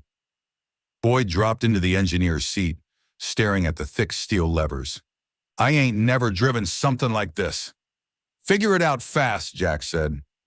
Outside, Quinn's voice rang sharp across the cold morning air. "Light the damn engines. I want that car moving before sunrise." Jack's crew scrambled. Ellis slammed the hatch shut. Sparrow loaded rifles. Hank grabbed the Gatling crank. Tiller stood guard by the rear platform, muttering prayers he hadn't uttered since the war. Boyd yanked a lever. Steam roared. The iron coffin lurched. Jack grabbed the railing as the rail car groaned forward, wheels screaming against the track. Quinn's lantern whipped around. He shouted something lost in the howl of steam and metal. But the message was clear. Steel Jack McGraw had just stolen the railroad's deadliest invention, and Marlowe Quinn would burn the entire Midwest to take it back. The iron coffin rolled into the storm-lit dark, carrying Jack and his crew toward a future drenched in fire, steel, and blood. And somewhere miles away, heading straight toward them on horseback, the only woman who had ever managed to catch a ghost whispered to the wind, "Steel Jack, I'm coming for you." Chapter 11. The Last Gambit of Steel. Jack McGraw. The prairie had a way of swallowing a man's breath when he stared too long into its horizon. Steel Jack McGraw stood on the ridge above the town of Larkspur, Kansas, watching the iron trail's shining rails curve along the valley floor like a silver knife. Every spike hammered into the earth felt like another nail sealing the coffin of the old world. The wind brought dust, grit, and the faint clang of hammers echoing from the depot where Burke's men were preparing for the grand opening ceremony. No, the main locomotive, gleaming, brass-trimmed, monstrous in size, was parked at the station platform. Burke planned to christen it at noon tomorrow before half the territory's a press corps, a show of power, a symbol of inevitability. So Jack would blow it sky high. He tightened the leather strap on his rifle and breathed once, slow and steady. His skull ached beneath the steel plate, the old wound pulsing with the reckoning to come. Below him, Larkspur was divided in spirit. Half the town supported the railroad out of fear or desperation. The other half whispered prayers that Jack McGraw would bring the whole iron trail down with his bare hands. Behind him, the crew waited. Doc Halpern leaned against a wagon wheel, chewing a sprig of mint to hide the whiskey on his breath. Catfish Carter was pacing, cradling a canvas bag full of explosives like it was an infant. Silas crouched in the grass, eyes scanning the town with the patience of a hawk. Jack turned. "Positions stay as planned," he said. "Catfish sets the dynamite under the boiler. Doc keeps watch. Silas covers the rooftops. I go in last." Catfish grinned nervously. "A whole damn locomotive? Jack, we're talking enough shrapnel to turn half the county into soup." "That's the point," Jack said. "Burke wants to make a spectacle. So do we." Silas looked up at him. "Burke is here." Jack nodded. "Then Rourke won't be far," Silas added. Jack's jaw tightened, but he didn't answer. The former captain had been gone for weeks, vanished after their split at the river ferry. If he was back, it meant trouble. Men like Rourke didn't return to shake hands. They returned to kill something. Larkspur was a town split clean down the middle. One street was packed with tents, railroad banners, and Pinkerton postings nailed to posts. Wanted John Steeljack McGraw, $2,000, dead or alive. The opposite street held shuttered windows, stoic faces, and people who watched the iron trail with the same stare farmhands give a predator sniffing the fence line. As Jack walked down the alley behind the freight office, coat pulled tight, hat brim low, he saw the way people stepped aside without stepping aside. They pretended not to recognize him, pretended not to know the outlaw in their midst. But their eyes said everything. Do it. End it. Burn that locomotive. A church bell tolled somewhere in the distance. Jack felt the weight of it. This was his last gambit. If it failed, Kansas would become his grave. Marlo Quinn arrived moments later, stepping off a dusty coach with a small satchel and a face carved from storm clouds. She hadn't slept in 2 days. Burke's telegram had been short and furious. McGraw sighted near Larkspur. All patrols tighten. Ceremony cannot be compromised. H. Burke. Marlowe scanned the street with sharp, restless eyes. Something was wrong. People walked too quickly, whispered too quietly. Fear lay over the town like a thin sheet of ice. She spotted a familiar figure ducking into an alley, a man with a surgeon's gait and a gambler's swagger. Doc Halpern, she muttered. She followed. Halfway down the alley, she pressed him against the brick wall with her forearm. You got a lot of nerve showing your face here, she hissed. Doc blinked calmly. Evening, Miss Quinn. You look like hell. You're running with McGraw again. Tell me where he is. Can't, Doc said, smoothing his vest. Man values his privacy. Marlowe shoved him harder. Don't play games. Burke's men are out for blood. And if McGraw's planning something, I need to know before this town turns into a graveyard. Doc sighed. You keep looking for villains, Miss Quinn. He glanced toward Main Street. But the only villain in Kansas wears a pocket watch worth more than this whole town. Her grip loosened. You're saying Burke? I ain't saying a damn thing. But ask yourself why a railroad needs torture boxcars. Ask yourself why a man who claims to build the future buries so many bodies on the way. Marlowe hesitated. She hated hesitating. Doc stepped past her. I'll be on the rooftops if you need a doctor. She didn't arrest him. She let him go, because a small, unwelcome voice whispered that he was right. Night thickened over Larkspur. The iron trail's main locomotive, Burke's pride, his crown jewel, sat gleaming under lantern light. Its boiler plates were polished mirror bright. Brass fittings shone like they'd been dipped in daylight. Pinkertons paced in pairs. Burke's private militia stood in ranks around the platform. Catfish slunk underneath the locomotive like a shadow with matches. He placed the first charge, then a second, then a third, his hands trembling but precise. Pretty thing, he whispered to the steel. Hate to blow you up, but you belong dead. Above, Silas perched on a grain silo with his bow drawn. Jack approached the edge of the platform, timing his steps with the patrol's turning points. His skull throbbed harder the closer he got. He could almost hear the memory of hammering spikes, the night Burke's men seized his land, the gunshot that killed his boy. He breathed once. Then he climbed onto the locomotive. He was halfway across the boiler casing when a familiar voice cut the air. McGraw! Jack spun. Bishop Rourke stood on the coal car, coat flapping, boots dusty from a long ride. 6 gunmen rose behind him like ghosts. If Burke had brought them back, recruited them, paid them better. Jack felt something sink cold in his stomach. Hey, thought you'd run, Jack said. Rourke sneered. Thought about it, but then Burke reminded me of something important. And what's that? That Kansas ain't big enough for the both of us. Gunfire exploded across the train yard.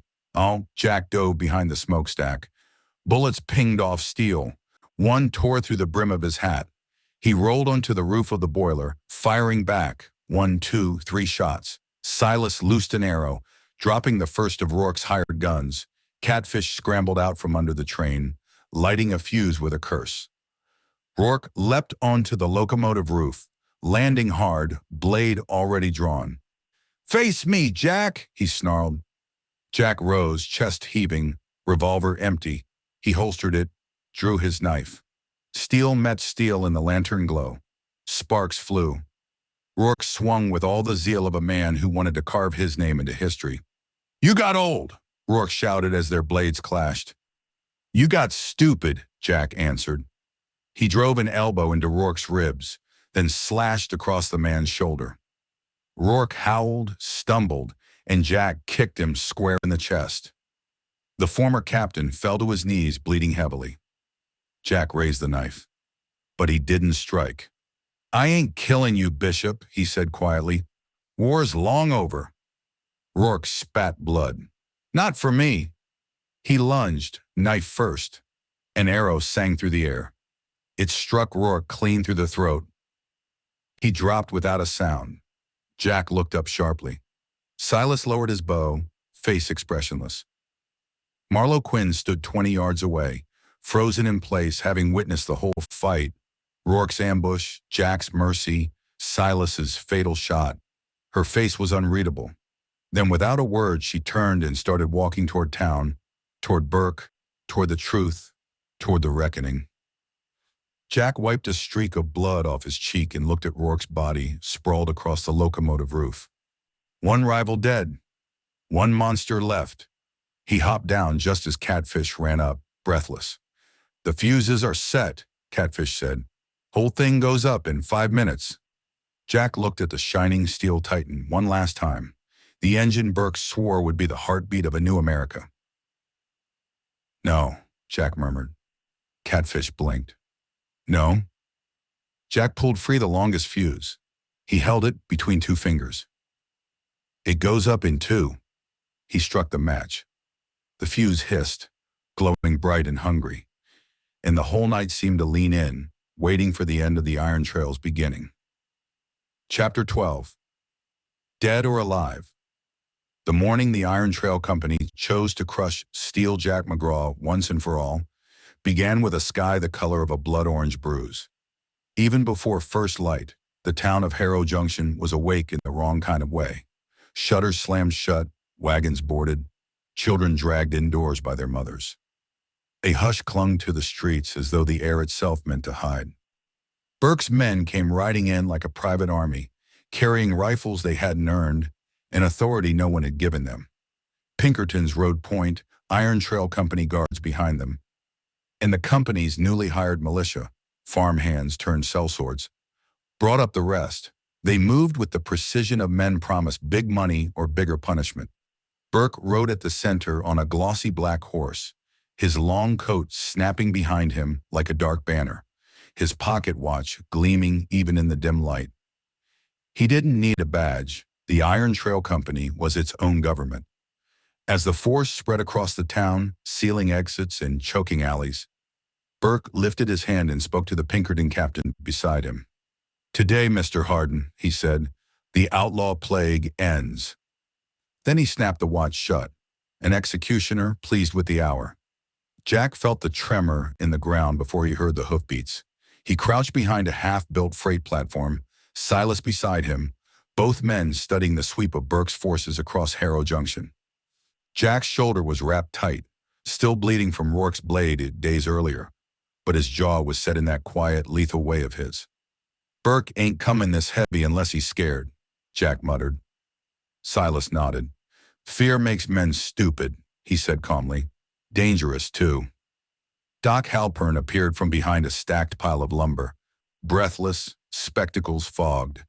"Boys, I'd say we have ourselves a situation that ranks somewhere between mortal peril and certain death." Catfish clambered up after him, bruised and still limping from his time in the iron coffins. "Hell, Doc, that's every day with us." Jack surveyed the tightening cordon. "They mean to box us in," he said. Silas lifted his chin. "Then we'll move like ghosts." And ghosts they became. Across rooftops, slipping between haylofts and drying lines, ducking behind rain barrels and narrow chimneys, Jack and his men turned Harrow Junction's cramped labyrinth into their own terrain. Burke's men searched methodically, but they were loud, armored, predictable. Everything Jack's crew was not. Gunfire cracked first from the east end of town, where a squad of militia cornered what looked like a lone figure. The figure vanished behind a chimney, then reappeared on a water tower, rifle raised. One shot, then another. Two militiamen dropped, both hit in the thigh, not the heart. Silas didn't kill unless he had to. Jack fired from a boarding house rooftop, picking off a guard trying to flank Silas. The return shot splintered the roof tile beside him. Dust flew. He rolled, reloaded, and fired again, shifting positions before the next bullet found him. The town echoed with chaos. Boots pounding, glass breaking, horses screaming, women shouting for children to stay inside. Burke watched from the central street, expression tightening as the ambushes multiplied. "These men aren't fleeing," Hardin said cautiously. "They're fighting on their terms." Burke's lips curled. "Then change the terms." With a raised arm, he ordered his men to torch the abandoned depot. Flames leapt upward, licking the sky, driving smoke through the alleys where Jack's men hid. Sparks drifted like burning snow. Jack coughed from the rooftop, smoke biting his eyes. "Son of a, he means to burn us out." Doc peeked over a railing. "Does that mean we retreat?" Jack squinted through the haze. "Doc, when have we ever retreated?" "Never," Doc said, "and it's a damn fool habit of ours." But before Jack could respond, a voice rose above the chaos, sharp, furious, trembling with restrained authority. "Harlan Burke!" Marlowe Quinn stepped into the center of the street like a woman done bowing to kings. She held her badge in one hand, her revolver in the other, and her coat flapped in the growing heat from the burning depot. The Pinkertons hesitated, not enough to disobey Burke, but enough to listen. "I have evidence!" she shouted, her voice slicing through the crackle of flames and reports of gunfire. "Evidence of illegal land seizures, evidence of private militias operating beyond federal authority, evidence of torture boxcars on Iron Trail property." Burke didn't even turn toward her. "Miss Quinn," he said calmly, "you are trespassing on corporate—" "You don't own Kansas," she snapped. Her voice was strong enough to draw the eyes of the townsfolk peering from shutter cracks. One by one, doors inched open. Men stepped onto porches. Women narrowed their eyes. A few held farm tools like weapons. More came. Burke finally faced her, his expression taut. "You'll regret this. You think these people will side with criminals?" A lone voice shouted from a porch. "We ain't on your payroll, Burke." Another yelled, "My land was taken same as McGraw's." Then more, "You got no right to run this town. You ain't no lawman. Pinkertons ain't welcome." A tide was rising, and it wasn't on Burke's side. Jack watched from above, stunned. He'd never expected the town to speak up. Not like this. Silas crawled beside him, whispering, "The woman's turning the whole river." Burke's jaw tightened. He raised his hand to order an arrest. But at that moment, a gunshot cracked from the west alley. Not aimed at Burke, aimed at Jack. The bullet struck his upper chest, spinning him sideways. He fell hard, the wind knocked out of him. Silas dragged him behind a chimney, hands already moving him to staunch the bleeding. Doc reached them, seconds later, panting, eyes wide. "Jack, stay with us, damn you!" Jack forced a rasped breath. "Ain't dying yet." But the shot had drawn attention. Burke recognized the echo of long-range Pinkerton rifles and smirked. "Find McGraw," he ordered, "dead or alive." Bullets peppered the rooftop. Jack's crew retreated along the beams, firing as they ran, each leap risking a 20-foot fall. Catfish tossed a small blast charge over the edge, just enough noise and fire to scatter the approaching guards. But they were surrounded, hemmed in, cut off. Silas led them down a narrow attic, then through a trapdoor into a stable, then out the back toward the old freight yard. Smoke burned their lungs. Jack stumbled, but Silas caught him under one arm. "You fall," the Lakota scout murmured. "I carry you."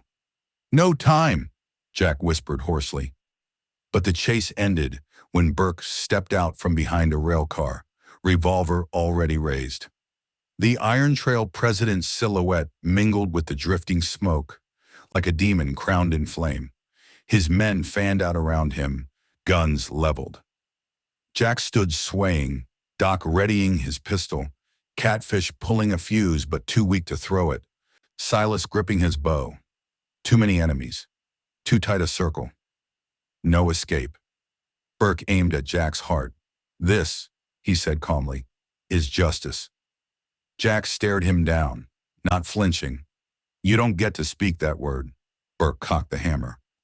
But before he fired, a small figure darted from the crowd gathered at the edge of the yard, pale, trembling, eyes burning with tears and ferocity. Clara McGraw. She threw herself between Burke's gun and her father, arms spread though her legs shook. "Don't," she whispered, voice cracking. "Please, don't kill my PA." The yard fell silent.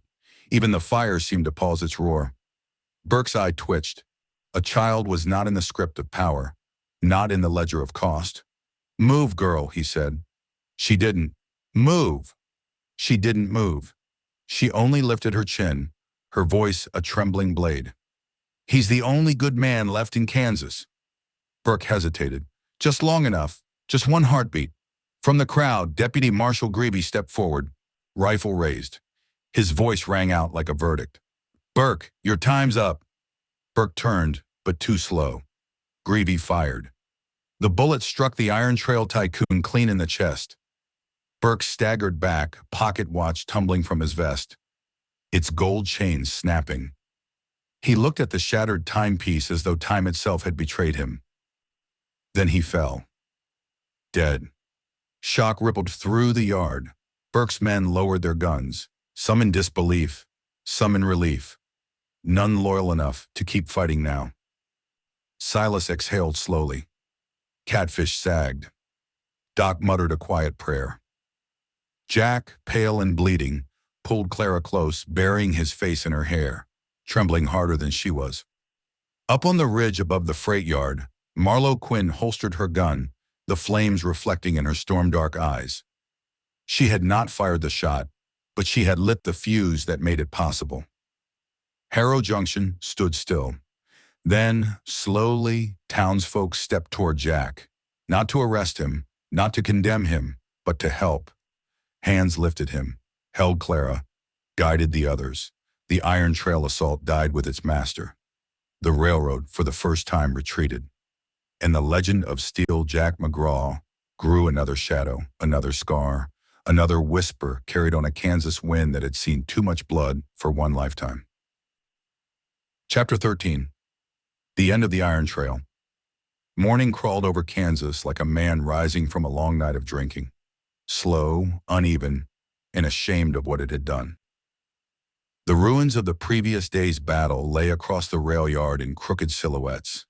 Burnt timbers, collapsed scaffolding, shattered lantern glass, two derailed freight cars that had crashed together like drunks wrestling in the dark. A steam crane sat bent over itself, its iron arm hanging like a broken wing. Smoke drifted in low sheets, the wind pushing it down toward the red dirt until it crept like fog through the wreckage. Marlowe Quinn stood alone in the quiet, the carnage still fresh enough to sting the air. Her coat was torn at the shoulder. Her cheeks were streaked from soot she hadn't realized she'd been touching. A thin gash ran across her forearm, bandaged haphazardly with a strip of linen from her shirt. She hadn't slept. She doubted she could if she tried. The Pinkertons who'd survived had already retreated toward the East Road, their morale broken with the death of their employer. Burke's private militia had done the same, scattering like weeds in a storm. What remained were the townsfolk, exhausted, silent, moving slowly among the collapsed buildings and smoldering rail cars, gathering their dead, tending their wounded, deciding what justice looked like in the cold morning light. Deputy Marshal Greavy passed Marlowe on the platform, tipping his hat. His coat was draped over one arm, the sleeves soaked with blood from someone he'd carried during the night.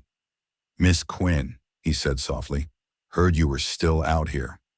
"Couldn't seem to leave," she replied. Greavy nodded, reading something in her voice he didn't challenge. Then he gestured toward the west road beyond the town. "You'll want to see for yourself," he said. "The Federal Telegraph Office and the governor's men have both sent word. They're opening investigations into Burke's conduct, his contracts, his seizures, everything.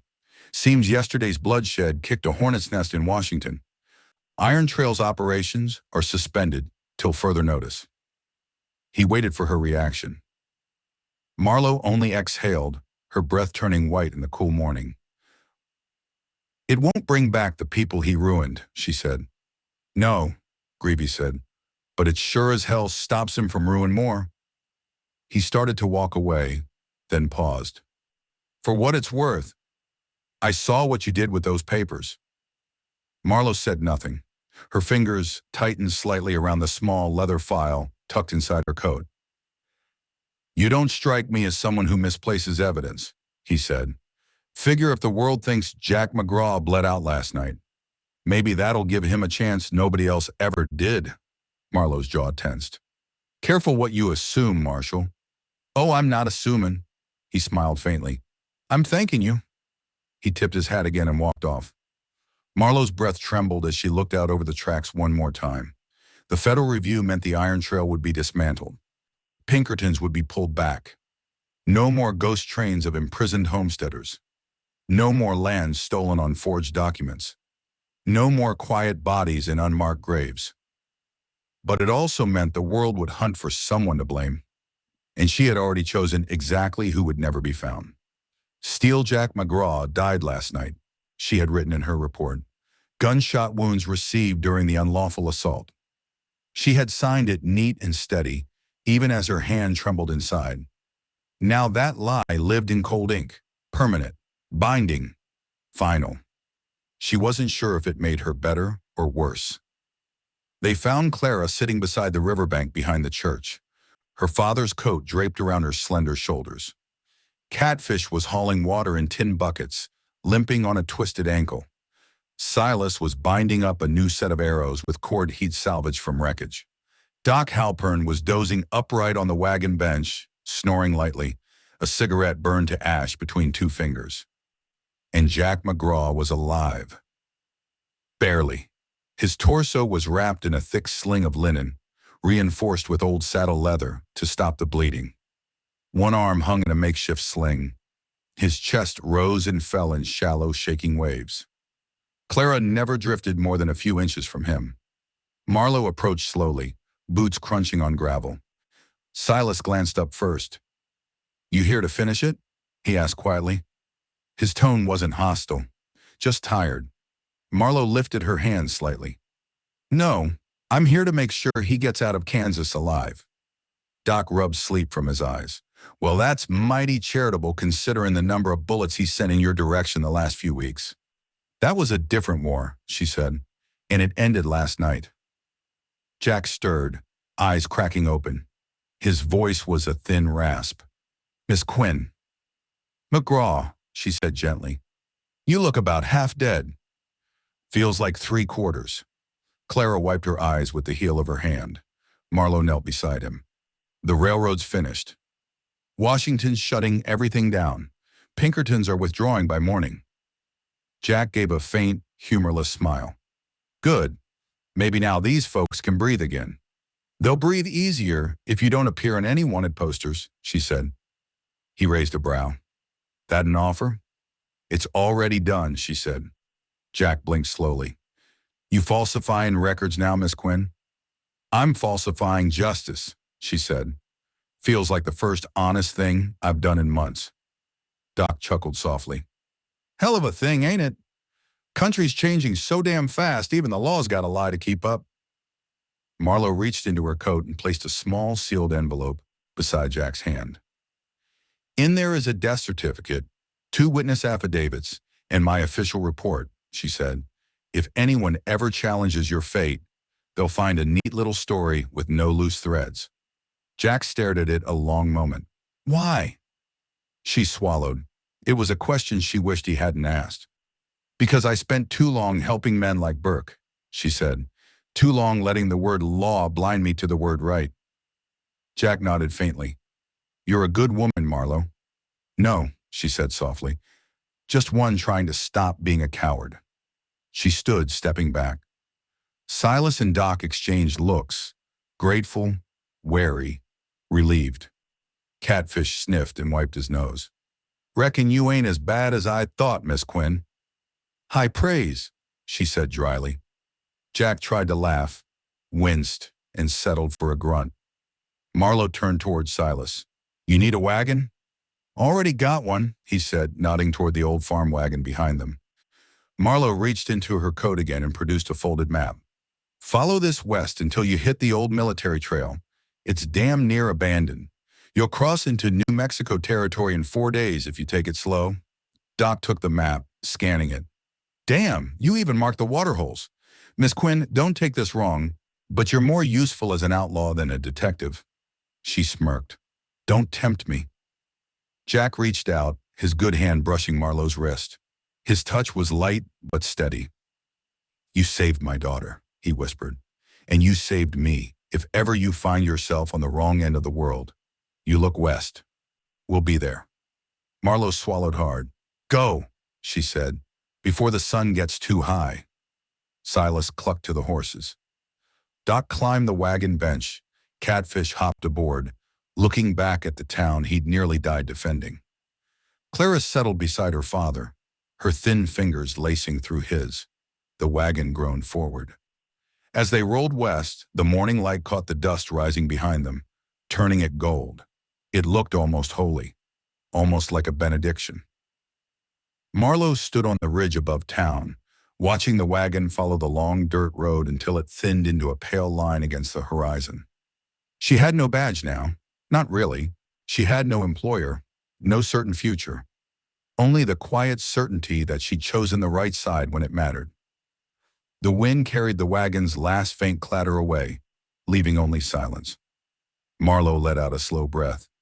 There goes the last outlaw of the Iron Trail, she whispered. The sun rose behind her. And damn me, she said, but the country's worse without him. Fade out. Thank you for joining us on this journey. Until next time, stay safe.